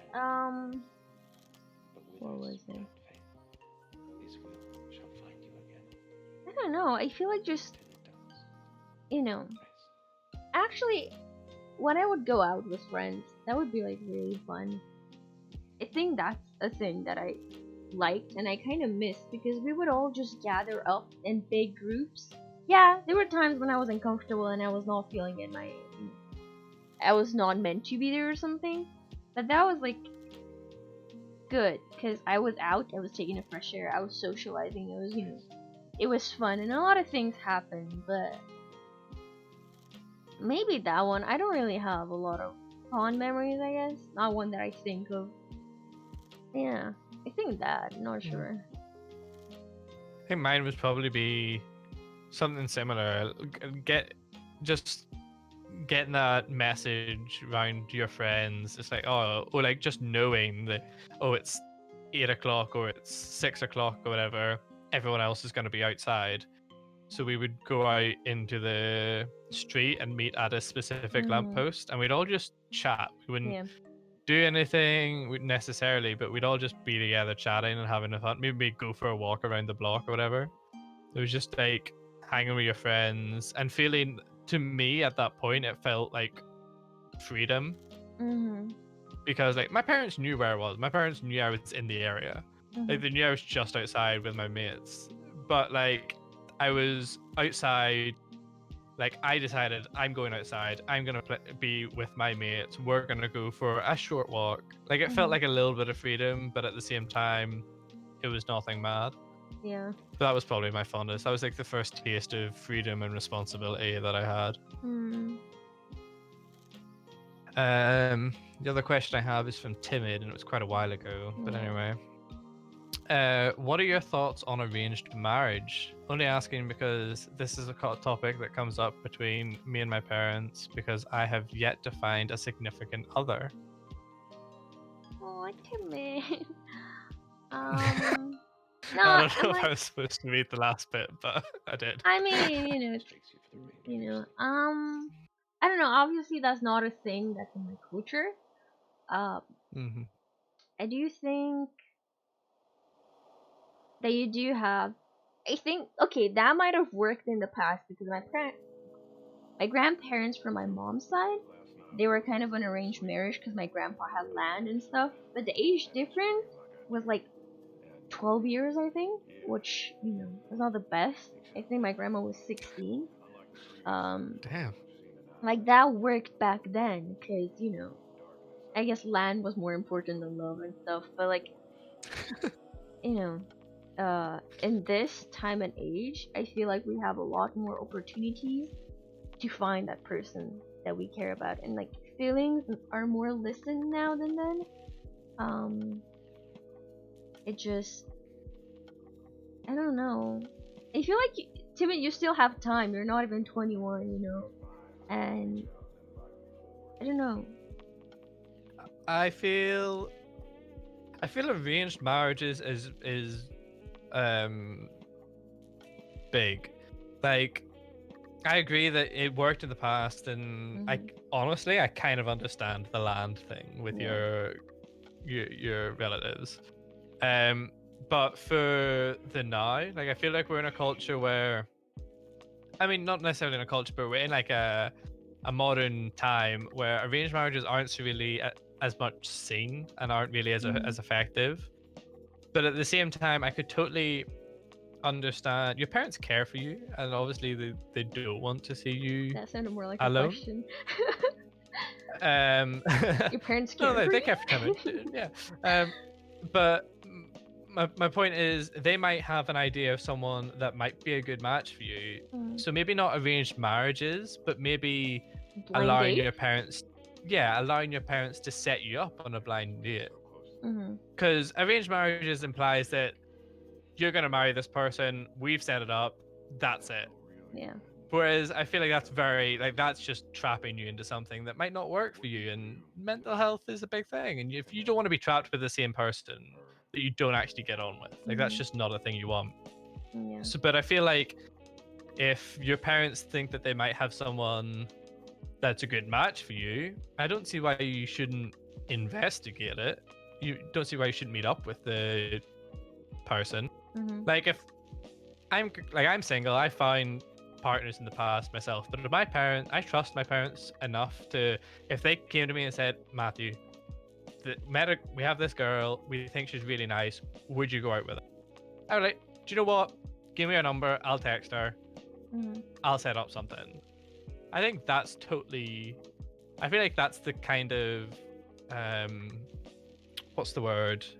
Like the middle ground in the modern time of, instead of full-blown arranged Yeah. marriages, but just normal. Yeah, I I'd agree kiss with you, this. Matthew, no homo. Thanks. Wait, he said he'll kiss you? Is that what he said? James in my chat said he'd kiss me, no homo. I mean, arranged marriage with Matt. Anyway. Yeah, the thing, yeah, your parents can hook you up with someone, but then at the end of the day, it's your choice and her choice at the same time. If you do want to keep going, there's time. If you go in a marriage, yeah, in this time and age, you can divorce, but at the same time, that's a lot of time, effort, money, like, it's not worth it to get stuck with someone. And if for them it worked back then, as we talked earlier, times were different, and it was more like accepted, but now we have more freedom, especially in choosing our partner. And Yeah. yeah, go on a date with the girl that they set you up, see how it goes and stuff, talk to her. Yeah. But I mean, he mhm, does say he's not in a rush or anything, and yeah, that's fair enough, mate. You're still mad young. hmm But we're in a culture where there's so many different ways to meet people that I'd say continue to not be in a rush, continue to yeah, give them a go. Um, but yeah, like you said in my chat that it's a backup if he doesn't find anyone. hmm It's a backup, but I wouldn't go for a full blown arranged marriage. I'd go for the compromise. I'd go for the set me up on a date. I'll decide yeah. if not you'll decide, but you and the nice individual will decide if that's something that you want to pursue. Plot twisted to you, Matt. I'm so lonely. No. hmm Next, do you have I hope that anything? helped him. Yeah. No, that was all of mine. I have a lot of people saying that they'd kiss me, but other than that, no questions. Okay, this is a dating app right now. Apparently. Okay. Question. This is more for the bilingual people. How much language, how much does language affect our thinking? I mean, I guess it's more for the people who speak two languages or more, but I guess it works for the ones that don't. But what does that mean? I feel like, I don't know. For me at least, because I speak two languages, it's more like sometimes I can express myself a lot better in English rather than Hmm. Romanian. Like I can. Recently, I've been thinking more in English than Romanian because I feel like right now it's much easier to do that. And there's some words in English that express something I want to say in Romanian, and then like the other thing, you know. So, like, oh, sometimes I try to talk to my mom and explain her stuff.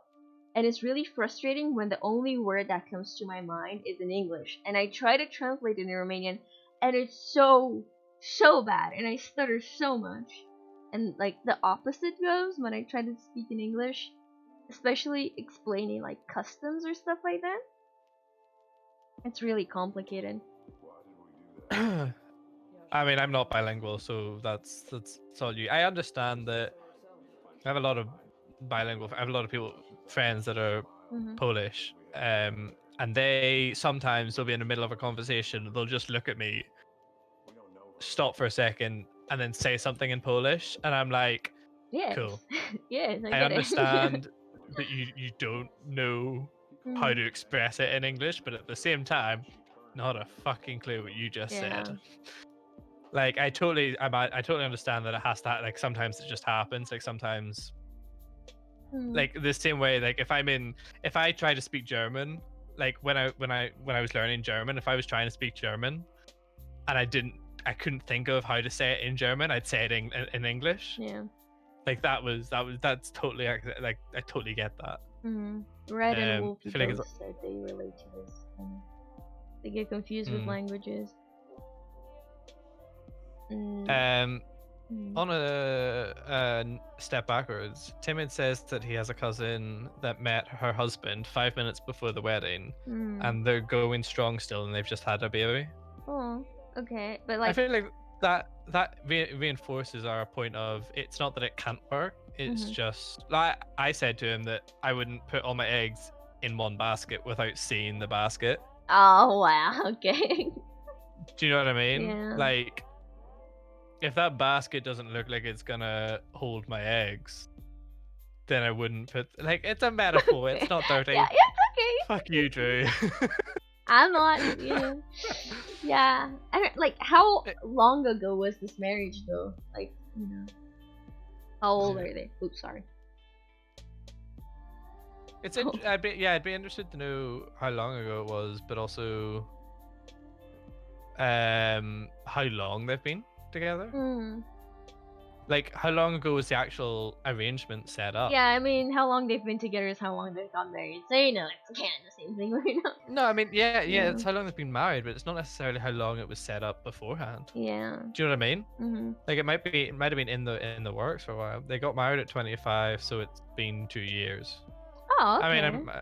I'm glad it's been a happy 2 years. That's Yeah. still a while to go though. Mhm. Um, now I have a lot of people making egg jokes. Fuck's sake. You put this upon you, not gonna lie. It's a Yeah. fucking weird metaphor. Do I hold your eggs, Matthew? No one holds my eggs. I have my own eggs. No, a It's a nice mighty looking fine basket can basket. hold his eggs though. My basket, my eggs are from my basket. Mm. And I get muted as I say that. Yeah. Good job, Welcome, Raiders. I'm gonna welcome Spaco. Okay. I guess I'm gonna mute myself in the meantime as well on his stream so he can welcome the Raiders. Hold his egg. Yeah, so with the bilingual thing, it's confusing, honestly. It's so frustrating. And like, I don't know, I feel like English is easier to sink in sometimes. It's excellent. Good job, Gizmo. I applaud you. um, yeah.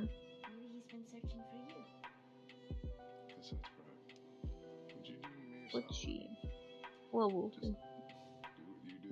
Oh yeah, another thing with the language thing. When I know that people can speak English as well, it's easier for me to like mash Romanian and English together. But then like when I speak to my mom or someone that doesn't know English and I can mash them together, I'm like, okay. I'm like cringing inside because it's really bad. So it's always lovely. Pick and mix. Yeah, I do that with whoever I can. Because there are like I started to have this habit that it's a lot easier when I talk about longer subjects to talk in English. And when I try to say it in Romanian, it's like slower. What is your opinion on gender preference and transgender transformation? Not that I'm going to be just curious. I don't have a problem with it. It's more like, whatever makes you happy is more like, as long as you're not hurting anyone. That's my opinion with everything. Content is more of a mix of understandable. Like English.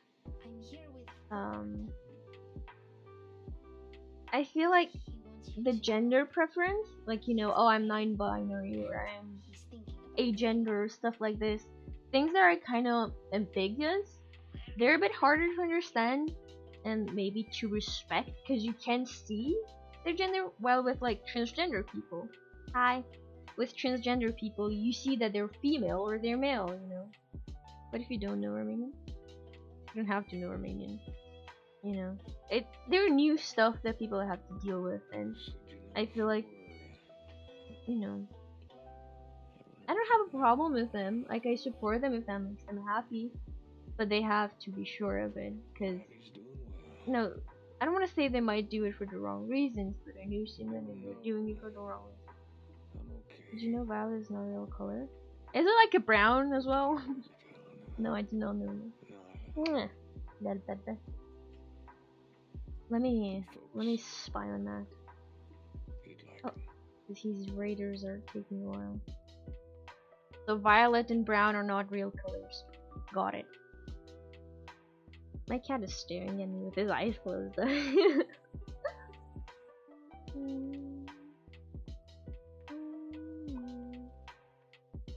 see what he's saying. Brown's not a real color. Yeah, I know that. I didn't know about the violet thing. You see? I see? I'm back when you're. I'm all caught up on my chat. Oh, I want to just spy on you and see like what's going Were you, on. were you in my stream? No. I was just starting your stream, so it didn't load in time, and you're like, you're back, and I'm like, okay, you're back. I'm trying to give Timid Nightbot permissions, so Yes. you can add a Drew command. Well, thank you. Okay. Any more questions in your stuff? In your chat? No, that's all mine, I think. Okay. Let's go with the simple question. Which is much scarier, or you much rather see at night? A disembodied head, or like just a body without a head? Like just a head or just a body? I'd rather see just a body. If I saw just a head, I'd be freaked out. I feel like someone would be trying to send me a signal. I'm Whereas if it's watching just a you. guy missing a body, then just a guy missing a head, then the head is a signal for someone else, and I've just found a body. I found the So other I'm half of the okay. message. I don't know. Yeah, I feel like if you see the face, it's like more creepy because you see like their expressions and everything. And I feel like if you see a face, it's more like that's a person. If you see the body, it's like it's a mannequin. It's fine. I don't care. You know? Yeah, I feel like Yeah. the body would be like better to see. I don't know. Okay. Now this is your question. Facial hair. Me? Yeah. On men. Oh, yeah, yeah. An hygienic or a fashion trend? This is your question. Well, I mean, it was my question, so you can answer it. I'll have my answer afterwards. But Okay. oh shit, your podcast setup is dope. Sorry, I Thank you. just jumped into your stream. True sniping me. Yeah, thank you. The face was Sorry. supposed to be there, but you know, there's no you. So for me, my thing, I think it's like both.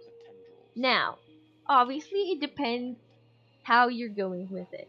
Cause there's obviously, I don't want to sound rude to men that can grow a beard, but like, stop trying to make it happen if it looks like patchy and it looks like unkept, but you're trying your best, you know, but it doesn't look like it. You know, I guess stop trying to have it. I'm not, you know, I sound like a dick now, but I don't know. You know, for me, it's more like, because, you know, people ask me, like, oh, would you like men with beards or without? And I'm like, honestly, it depends on the person, how it looks on them, you know. Because I couldn't see you without a beard, honestly, because that's all I've known. So, you know. I think I think facial hair is definitely a trend at the minute. I definitely think it's growing as a thing. Yeah. I don't think a well-maintained facial hair or well-groomed facial hair looks unhygienic. However, I agree with you that if it's not coming, if it's super patchy, if you aren't going to groom it, maintain it, make it look some sort of presentable, then yeah, it looks unhygienic, and don't be offended when someone says, "Oh, your beard looks kind of shit," or "Oh, that looks really unhygienic." Like that's because you know that you decided not to look after it. But I think it's definitely a trend, and they can not look unhygienic. It's just some people don't put in the time. Who's down?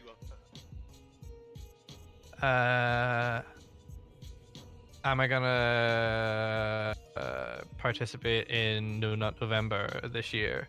I mean, You did it last voluntarily, year. don't know. Involuntarily, probably.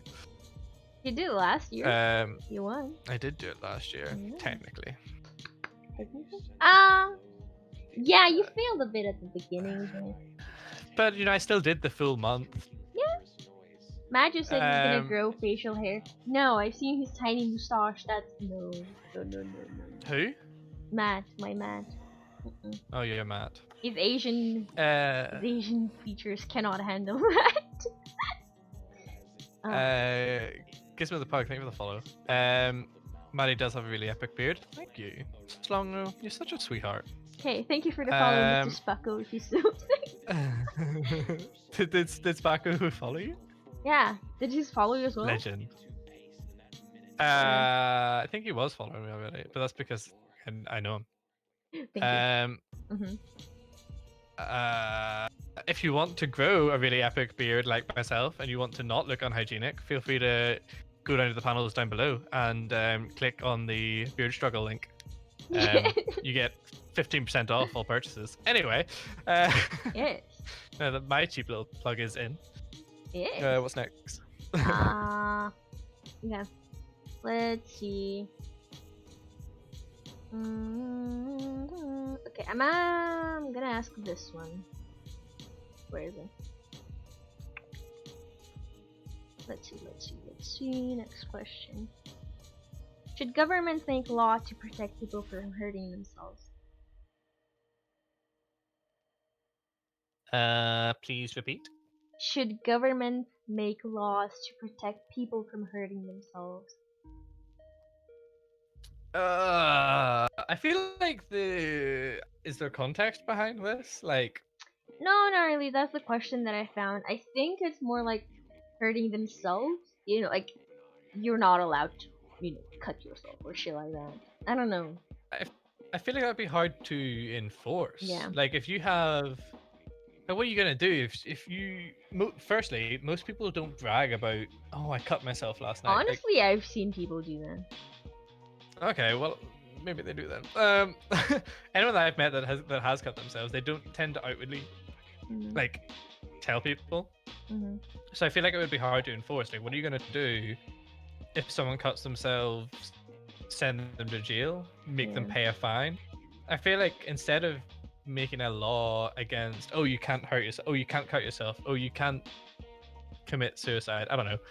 I feel like instead of doing that, I feel like the government should force and encourage ways of dealing with it and help systems and support systems with it. I don't think if someone has a low moment and cuts themselves, or if someone constantly hurts themselves on purpose, I don't think making them pay a fine or sending them to jail will help. That being said, prison is meant to be a rehabilitation center, and it is supposed to help with those systems. The realistic answer is they don't. Yeah. Prison fucks you up. Let's face it. Prison yeah, doesn't because help. it's easier to do the bad thing than the right thing. Right. So I feel like, in my opinion, they shouldn't make a law against hurting yourself. I feel like if they want to tackle it in a way, they should enforce a therapy or a counselor or some sort of support system for that individual. What do you think? I think Wolfie just said that in the UK it used to be punishable like death for attempted suicide. I mean, yeah. I feel like, laws to protect someone from hurting themselves are kind of hard because no one will know. It's more this thing like they should, if people, let's say in school, like a teacher sees a kid with like cut marks on their arms because they lift up their shirt or something, they would, I don't want to say be forced to go to therapy, but they would be offered, because I'm pretty sure a lot of people who go through that, they're scared to ask for help because, who would listen, who would take it seriously. I feel like what the government should do is take everything more seriously because we are our worst enemy, and like, yeah, people do hurt us, but then we are with us like 24/7, and I guess we're dangerous for ourselves sometimes, Oh yeah. So yeah. Twin says he did a research paper on UK prisons, and it's definitely not a place for individuals who want to hurt themselves. Mm, Red also added that support systems should be openly available to the public. yeah. I agree. I don't know if in some countries they are, but I definitely think they should be, especially with the whole like mental illness and like helping people with mental issues. It's definitely more of a, I hate to say it, but like a trend at the moment. Like Yeah. it's definitely becoming more forward in our news, and I feel like the obvious point of movement on that is to create support systems that are open. Yeah. Like there's, I like not like clinic is the only word I can think of, but like a clinic that you could walk into and say, "Hey, such and such and such, I've thought of doing such and such. Can I just talk to someone? Can I please help?" Like Mhm. you can walk in to open free clinics in the UK and get treated for STDs or whatever. I feel like you should also be able to walk into free clinics to get guidance, to get, even if it is Mhm. just a therapy session for free. Yeah. I feel like that's a big problem with people that suffer with like any mental illness is the money, like, and the stigma. Because here in my country, is still quite odd to say, oh, I have depression and I'm going to therapy and stuff like that. Because people will still look odd at you because they think like, oh, a psychologist is actually a psychiatrist, which is actually really different.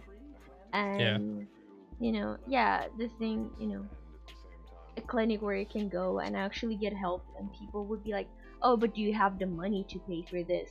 That kind of Yeah. stops you from wanting to get help, because Mhm. money is like maybe another issue that you have on your mind, and they're like, oh yeah, no, I don't, so I'm just gonna go deal with this the worst way I can, you know Money also tends to cause a lot of yeah. mental illness and self-harm. Like that is one of the big contributing factors because of the need for it in today's culture. Mhm.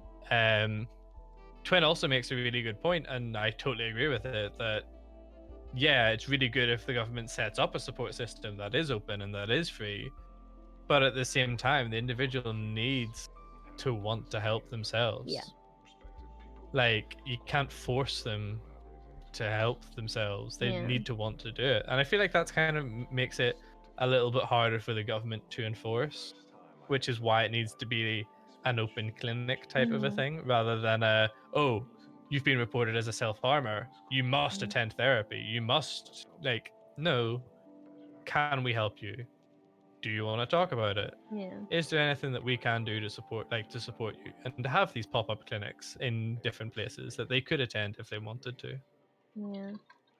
Because I feel like the biggest step is to admit that you need help and that you will go get help. Have that Yeah. courage to do so.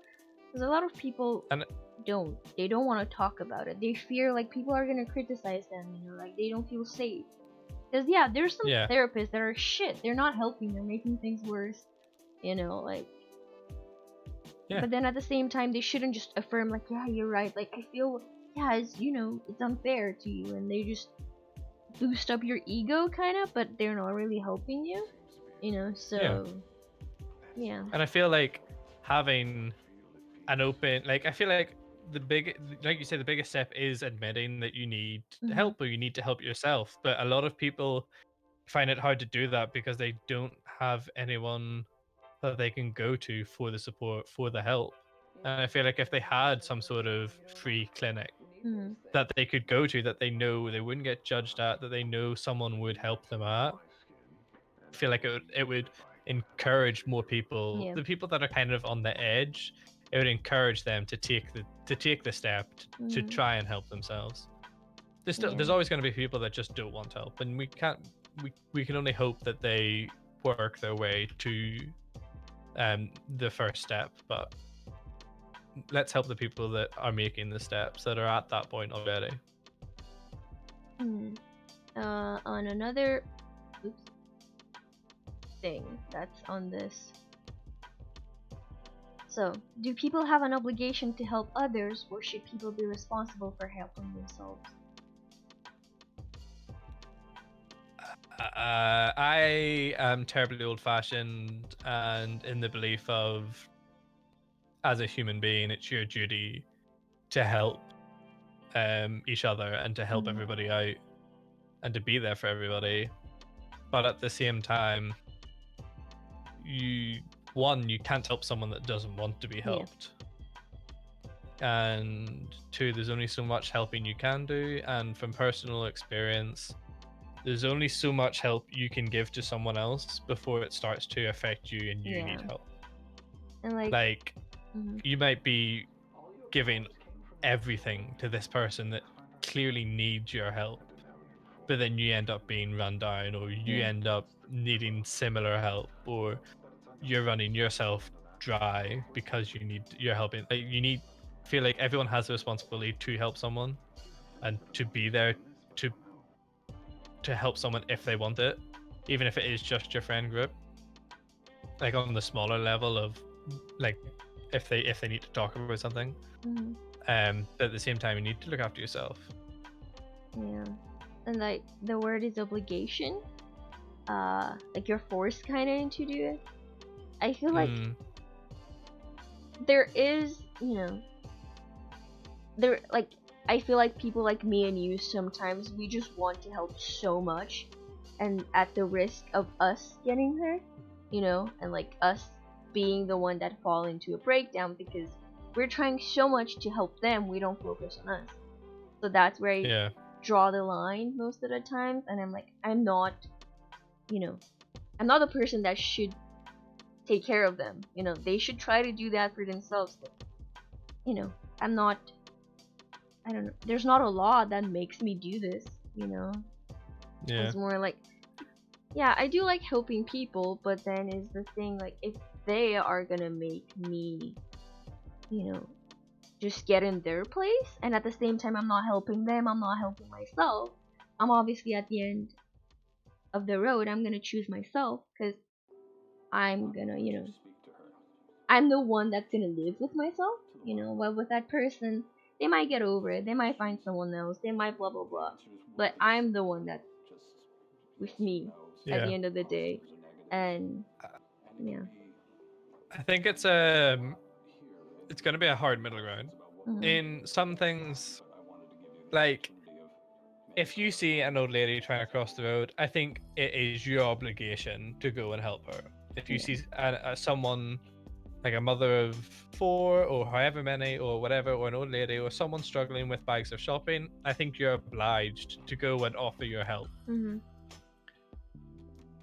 But with things that are slightly more delicate, like helping someone with mental issues or anything of that nature, I still, and not even just that nature, I think all of these, much like Red has said in my chat, I think it should be a choice that you Yeah. make. But for some things, I feel like you should be obliged. Like, you should be obliged, like, to hold the door open for someone if they're walking directly Mhm. in behind you. You should be obliged to help someone with their bags if you see them physically struggling. Yeah. You should be obliged to do that. But like at the same time, I don't think you should be obliged. You should be obligated to run into a burning building Yeah. to help Yes, man. some. Like, Mhm. you need to, like, if one of my friends who has asthma, if my best mate who has asthma Mhm. thinks that he's obligated to run into this burning building that is full of smoke, I'm going to look at him and be like, "You're a fucking idiot. Yeah. You're not obligated." Yeah. When you're But at the risking same yourself for time, someone else, that's when it's like yeah, too much. no, at that point you're not obligated. Like, Mhm. I genuinely think the line is drawn when I think it should always be a choice, but at the same time, the line stops. You stop being at all obligated when it comes into risking yourself. Yeah. Like always Um, choose yourself over the others, even though it sounds selfish, and I feel like some people might think, oh, but that's so self. I struggle with this because I feel like I still need to help them, even though I can't emotionally.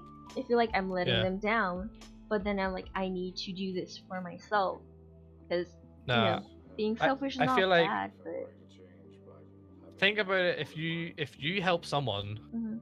halfway through their problem, and then you stop because you think you're gonna start hurting yourself if you keep going, Mhm. then you can help the next person halfway through their problem and the next person. But if you burn yourself out on that one person, one, there's no guarantee that they'll do the same for the next person. Mm, But also, you've burnt yourself out, so you can't help anyone else. You have to spend the time helping yourself and yeah, finding someone to help you. Do you know what I mean? yeah, I guess that it's a hard one, I'd say. yeah.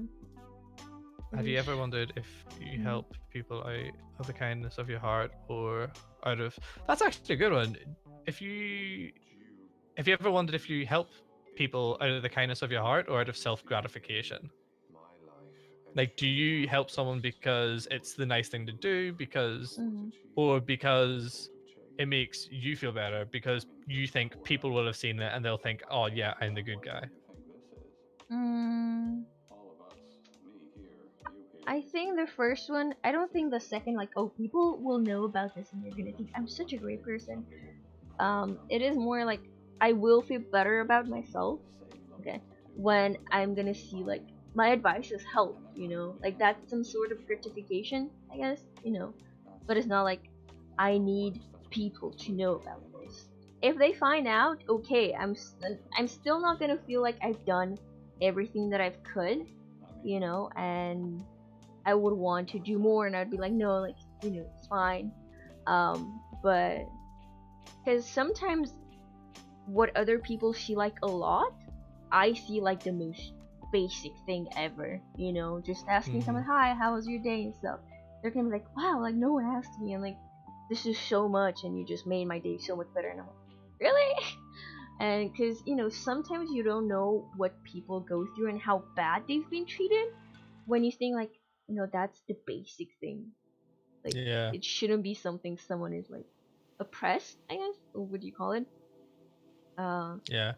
but yeah, it does make me feel good when people say, "Oh, like your advice actually helped," and I listen, and then I'm happy to listen, and I'm like, "Oh, my heart, thank you." I'm glad that my words didn't just go through your head and nothing stuck to it. I think I think it can be. I think the act of helping someone. I like to think that I do that out of the kindness of my heart, Mm, but at the same time, if the outcome of me helping someone ends up being a good thing, mm. then obviously that's self gratification. But No, no, no, I no, don't no, do no, the no, helping Na na for na na that. na na na na That's na na just na na na that's a na happy Batman.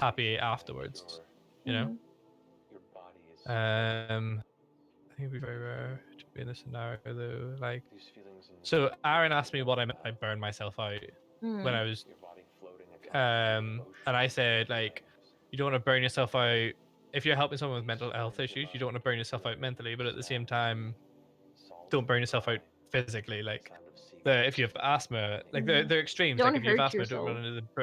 don't run into the burning building. Help the people that are coming out of the building get Mm, to the paramedics. Like yeah. those are just those aren't like actual scenarios, but like that's what I meant.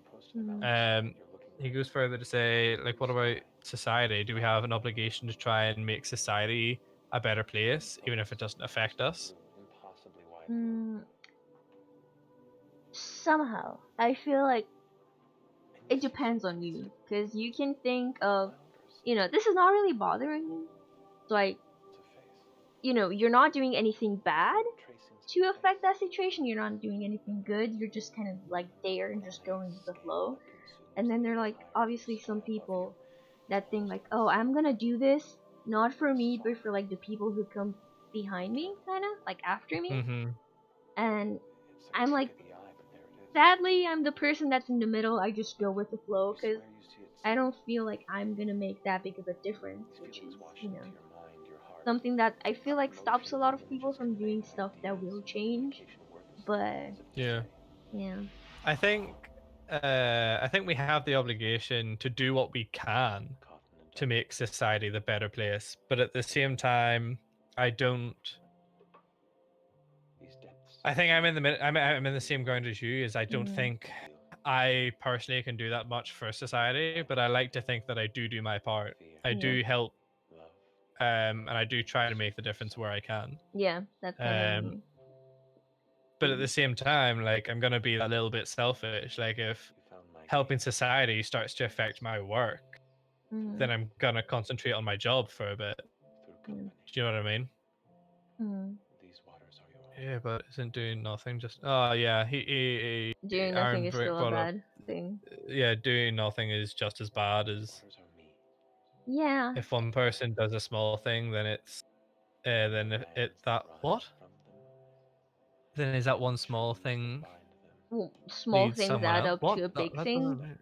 That Yeah, I think I that's think what that's he what he meant. meant. I Plus, mean, that small thing could inspire another person to do an equally small thing or something even yeah. bigger. I mean, Um, yeah. For me, I think it's more like I mostly focus on, you know, I don't know, with like people, I guess. I'm not throwing myself into doing, oh, I'm gonna start this movement, blah blah blah. It's more like I'm helping people in the hopes that they maybe will do something that's more like, I help them so they can help further back. And I guess this is still us helping society somehow, because you never know, like, for example, if someone needs your help and you're not helping it, and that person dies, you don't know what good or bad they would have done to society, but if they're still like alive, let's say, they can still make a difference. Like they can help another person that needs it. It's like the domino effect. Like this mhm. person is alive, so they can help another one stay alive, and then another one, and then Yeah, so on forth. It's like I guess it's like just small stuff. it's the point that you made earlier. Like he says like even like he means literally the smallest of things, and to me the smallest of things is literally just like you said. Oh Hmm. hey, how are you? Like just Yeah. asking someone how their day is. That to me affects society, and that will have made their day. Like that Hmm. makes if that makes their day, if that makes them think a little, if that makes them think, oh that guy was really nice, Hmm. they're more likely to pass it forward. Yeah. Like they're more likely to ask the next person they sit beside on the tube, or they sit beside on the train, or they bump Hmm. into. They're Hmm. more likely to ask them how their day is, and that could potentially um make that person's day. And like you said, Hmm. the domino effect. And I think that is doing the smallest bit. That is the helping society. Like that's still doing something. That's Yeah. not doing nothing. Tom said one act of kindness sparks another. Yeah. Exactly. And it's like, because I work in like a store, there's like people who are actually, mean. Not mean necessarily, not because they have something against me, but they had a bad day, they're just moody or something. They ruin my day, like for a short Hmm. amount until I can get it off of my brain. It kind of affects me. And then there's like nice people. There was like a lady today.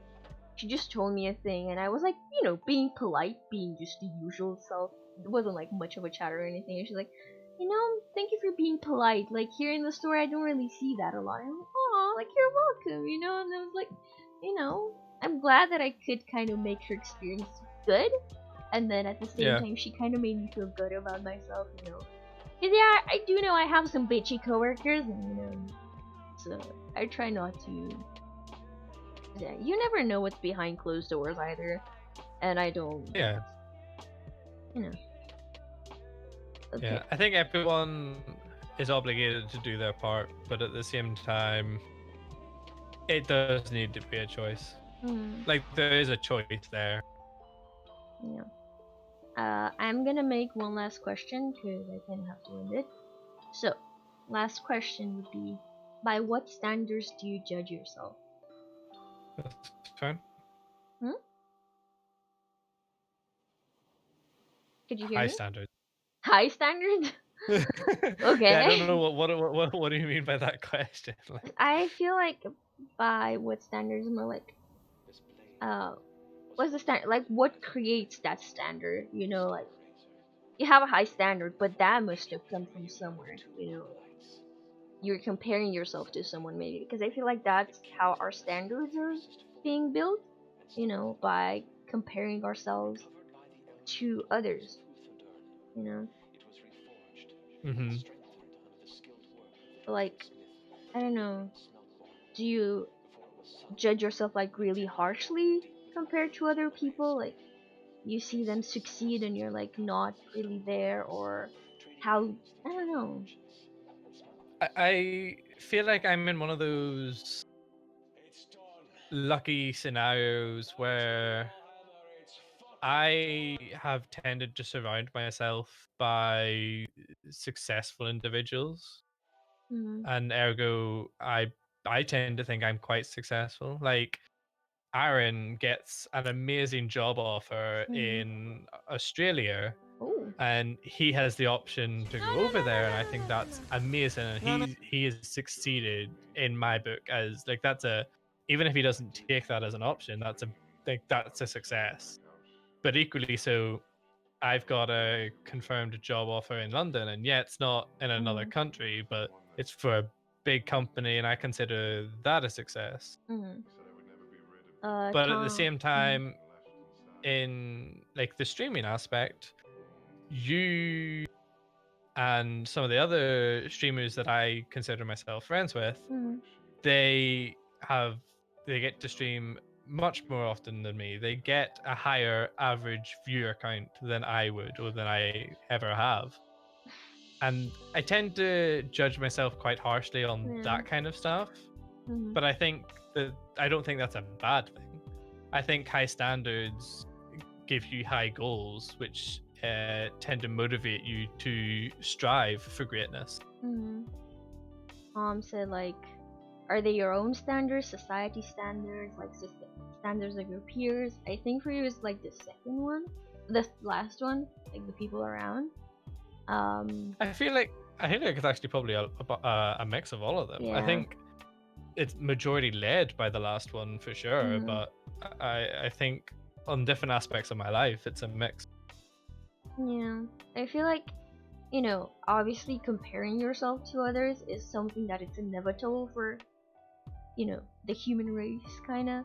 And that can Hmm. either make you want to get better or give up on something, which, Yeah, is obviously sad for the last part. Because for me, like, drawing is kind of like the last part, because I feel like I'm never gonna get as good as them, and I kind of try it and then I give up and then I try it again and then I'm never really like constant with it.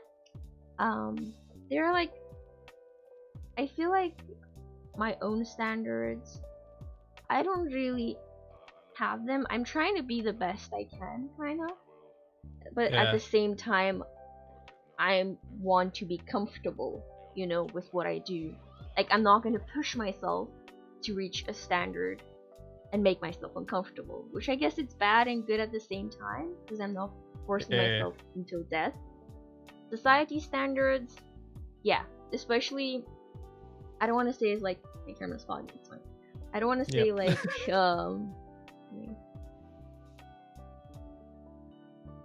my bad. Okay, I yep, don't want to say like for women it's harder with society standards because you have to look a certain way, you have to dress a certain way, you have to blah blah blah a certain way, which I'm pretty sure like men have that as well, but like for women it's more because they just have so many things, the hair, the makeup, the clothes, the blah blah blah blah. You know, I do, yeah, you know, judge myself sometimes. I do have moments when I just look at myself and I'm like, holy fuck, like this is bad, I'm just not happy with it. But then I go back to my comfy zone, like I can't change it, so I'm just gonna ignore it until I get another mental breakdown and then I'm fine with it. And yeah. I think Mm. I think for me personally, I have my own standards, but I set them as like a base level, Mm. and then my peer standards I think tend to be my goals. Mm.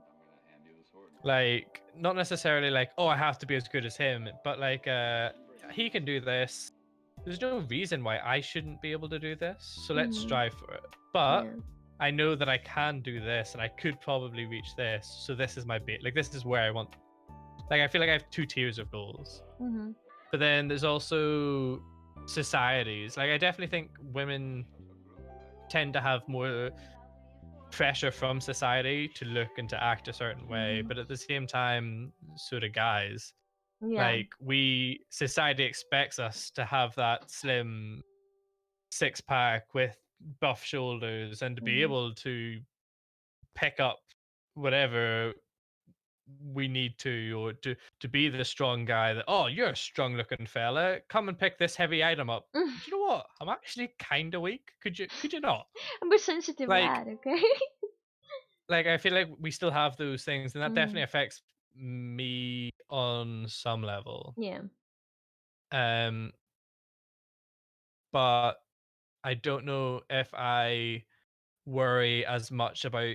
I don't know if I consciously worry about society's expectations as Mm, much as perhaps a female would. yeah. Mm, Um, mm. what are you guys? Optimists, pessimists, realists? Is that a question for another time, or is that a question for the now? I mean, I guess that's a simple question. I'm a pessimist for sure. I undersell myself a lot. Like I can do that, but I would never be able to. And it's like the same thing with me being too comfy to actually, you know, try to achieve something greater than I think I can. So I just undersell myself and I do stuff that are comfortable for me at that point in time. I think I definitely used to be an optimist, Mhm. but in recent years, I have consciously and subconsciously edged more towards realist. Mm. And I've had that pointed out to me quite a few times by people that I'm not a pessimist. I'm not being optimistic about anything, but at the same time, I'm just being realistic. Like I tend to point out the Mm. realist on whether it's brutally honest or not. Yeah. So cool. Anything else for you in there? No, that's all of my questions. Timid says he's eating pizza. I kind of want to know what pizza. Yeah, that's So the that's a question. important That's a question. question to Timid. Join the podcast. Tell us the pizza. Yeah, I prefer to be a pessimist realist. Yeah, I guess that's a thing we all kind of go for. Like, I feel like even though I think that, there's a part of me that's an optimist, but it's more to the level that I'm kind of, I guess some people might call it naive, because I know like bad stuff can happen, but in my brain I'm like, ah, it's okay. Like I trust them, and I feel like that's gonna go well. Hmm. So it's a strange mix of all of them, kind of, because I'm aware of the bad side, but then I try to kind of be like, don't think of that too much. So, and then I'm like a realist, like, oh, that could go bad, but then like, them, I don't know. Yeah. Red has a question, but he hasn't actually Mm. asked it yet. And Chop chop. the pizza is sausage, bacon, and chicken, which Oof. sounds Oof. amazing. Lots of meat. Great, great. I, I, um, yep. I am very jealous of your Meat. meat. Yes. So Wolfie Sounds good. said, an optimist is too much for him. Is like pretending always to be fair in his opinion, and pretending everything is fine when you can just accept and move on. Mm, yeah, I guess it depends, but there are like some stuff like, it's the bad saying like fake it till you make it, which I guess Hmm. it depends. Because I sometimes do that. I'm like, I'm okay. I'm just gonna sleep it off. I'm gonna, cry it off. I'm gonna do anything, and like in a few days it's gonna be fine. And then it is, and then it hits again, and you're like, you have to keep going. Like, you don't have a choice. Because, Yeah. you know. Red's question is: if a person grew up taught the reverse moral compass, i.e., killing people is good, doing kindness and sharing is bad, would you consider that person good or bad for the actions they commit? I feel like this can be an entire topic, honestly. I Yeah. feel like I guess we can answer this shortly, and then we can, we make it I longer. And think like, I think we do a really quick, brief answer now, yeah, and and then we then make a. in a later podcast we could even bring in people that have opinions on this. Yeah, So yeah. I feel like you know, for me at least, I understand that some people and their perceptions and their behaviors are caused by their childhood. So I don't fully blame them, but then at the same time, if I explain to them this is not good, and they don't try to fix it, and they're like, no, this is the right way. That kind of pisses me off. But I understand, like, they have been taught like this. It's not their fault because they had no idea that what they were taught was not good. Mm. I would consider the actions bad, Mm, but I would consider them. I wouldn't consider them a bad person for doing what they believed was good. mhm, I would try to help and explain to them why it obviously isn't, and from then make judgment of if they class in my book as good or bad. mhm. I feel like this is definitely a big topic. Like Yeah. this definitely could be a big topic because this could go into all of the different things of um Childhood, different parenthood, all that. childhood, parenthood, even the big stuff like, I hate to say it, but terrorism. Yeah. Like that could all that I feel like that all comes under this kind of a question. Like it Mhm. all needs to be considered. And kind of like Um, religion as well, not gonna lie, because, like, oh, gay people are bad, because that's what the Bible said. I don't think it says that anywhere, but, yeah, it's. exactly. Like there's different teachings, and people are dead. Mhm. Like I grew up devout Christian, Yeah. and I was always told that masturbation and being gay and Mhm. divorce were all terrible, Yeah. terrible things, and you should never do them or partake in them. Mhm. And growing up in modern society, those things are becoming less taught, and I feel like that's a good thing that they're less taught. But that Mhm. doesn't mean that everybody feels the same way. Like my church is still teaching those practices, and Yeah. that's, I mean, that's unfortunate, but at the same time, is it a bad thing? Mhm. Like, is that person a bad person for teaching the practices that they were taught? Yeah, it's kind of just like a never-ending circle, because they were taught that Yeah, and they keep on teaching that. I feel like when they break the circle is when someone actually gives the time to them to explain this is not good, or they are, yeah, they try to teach themselves, kind of like, they doubt, and then they are like, yeah, especially now with the internet, like they can just Google this up and see, like, is anyone else like me? Is yeah. yeah, Well, I think that should definitely be yeah. another episode, another Hmm. podcast, because Yeah. that could go on for a while. Yes, and we will see what the next episode is gonna be about. And we're Yes. the thing with the podcast. So this first one was to kind of get an intro with just the two of us and ask get stuff said. And then the next podcast are gonna be, we would like to have guests, based on different topics, or like if the topic is not as restricted, kinda, we get people who want to join us. So Yep. yeah. Get different opinions, different voices pitching in on their thoughts, answering Hmm. different questions. Yeah. We see what the next one is. Cool. Yeah. Um, the podcasts may get uploaded to a channel or Uh-huh. both channels. Yes. That's to be decided, and once I get a camera that works, will be fixed. Yeah. And I'm gonna raid you. um, but cool. Yeah, this is it wrapping up. Or at least for me, it is anyway. You might want, if you want to continue streaming, go No, for it. I I'm have to wrap probably. it up, but I'm raiding you real quick. All right. Yeah. See you guys later. Thanks for sticking around and enjoying the podcast. Okay. Bye. See you later. Bye.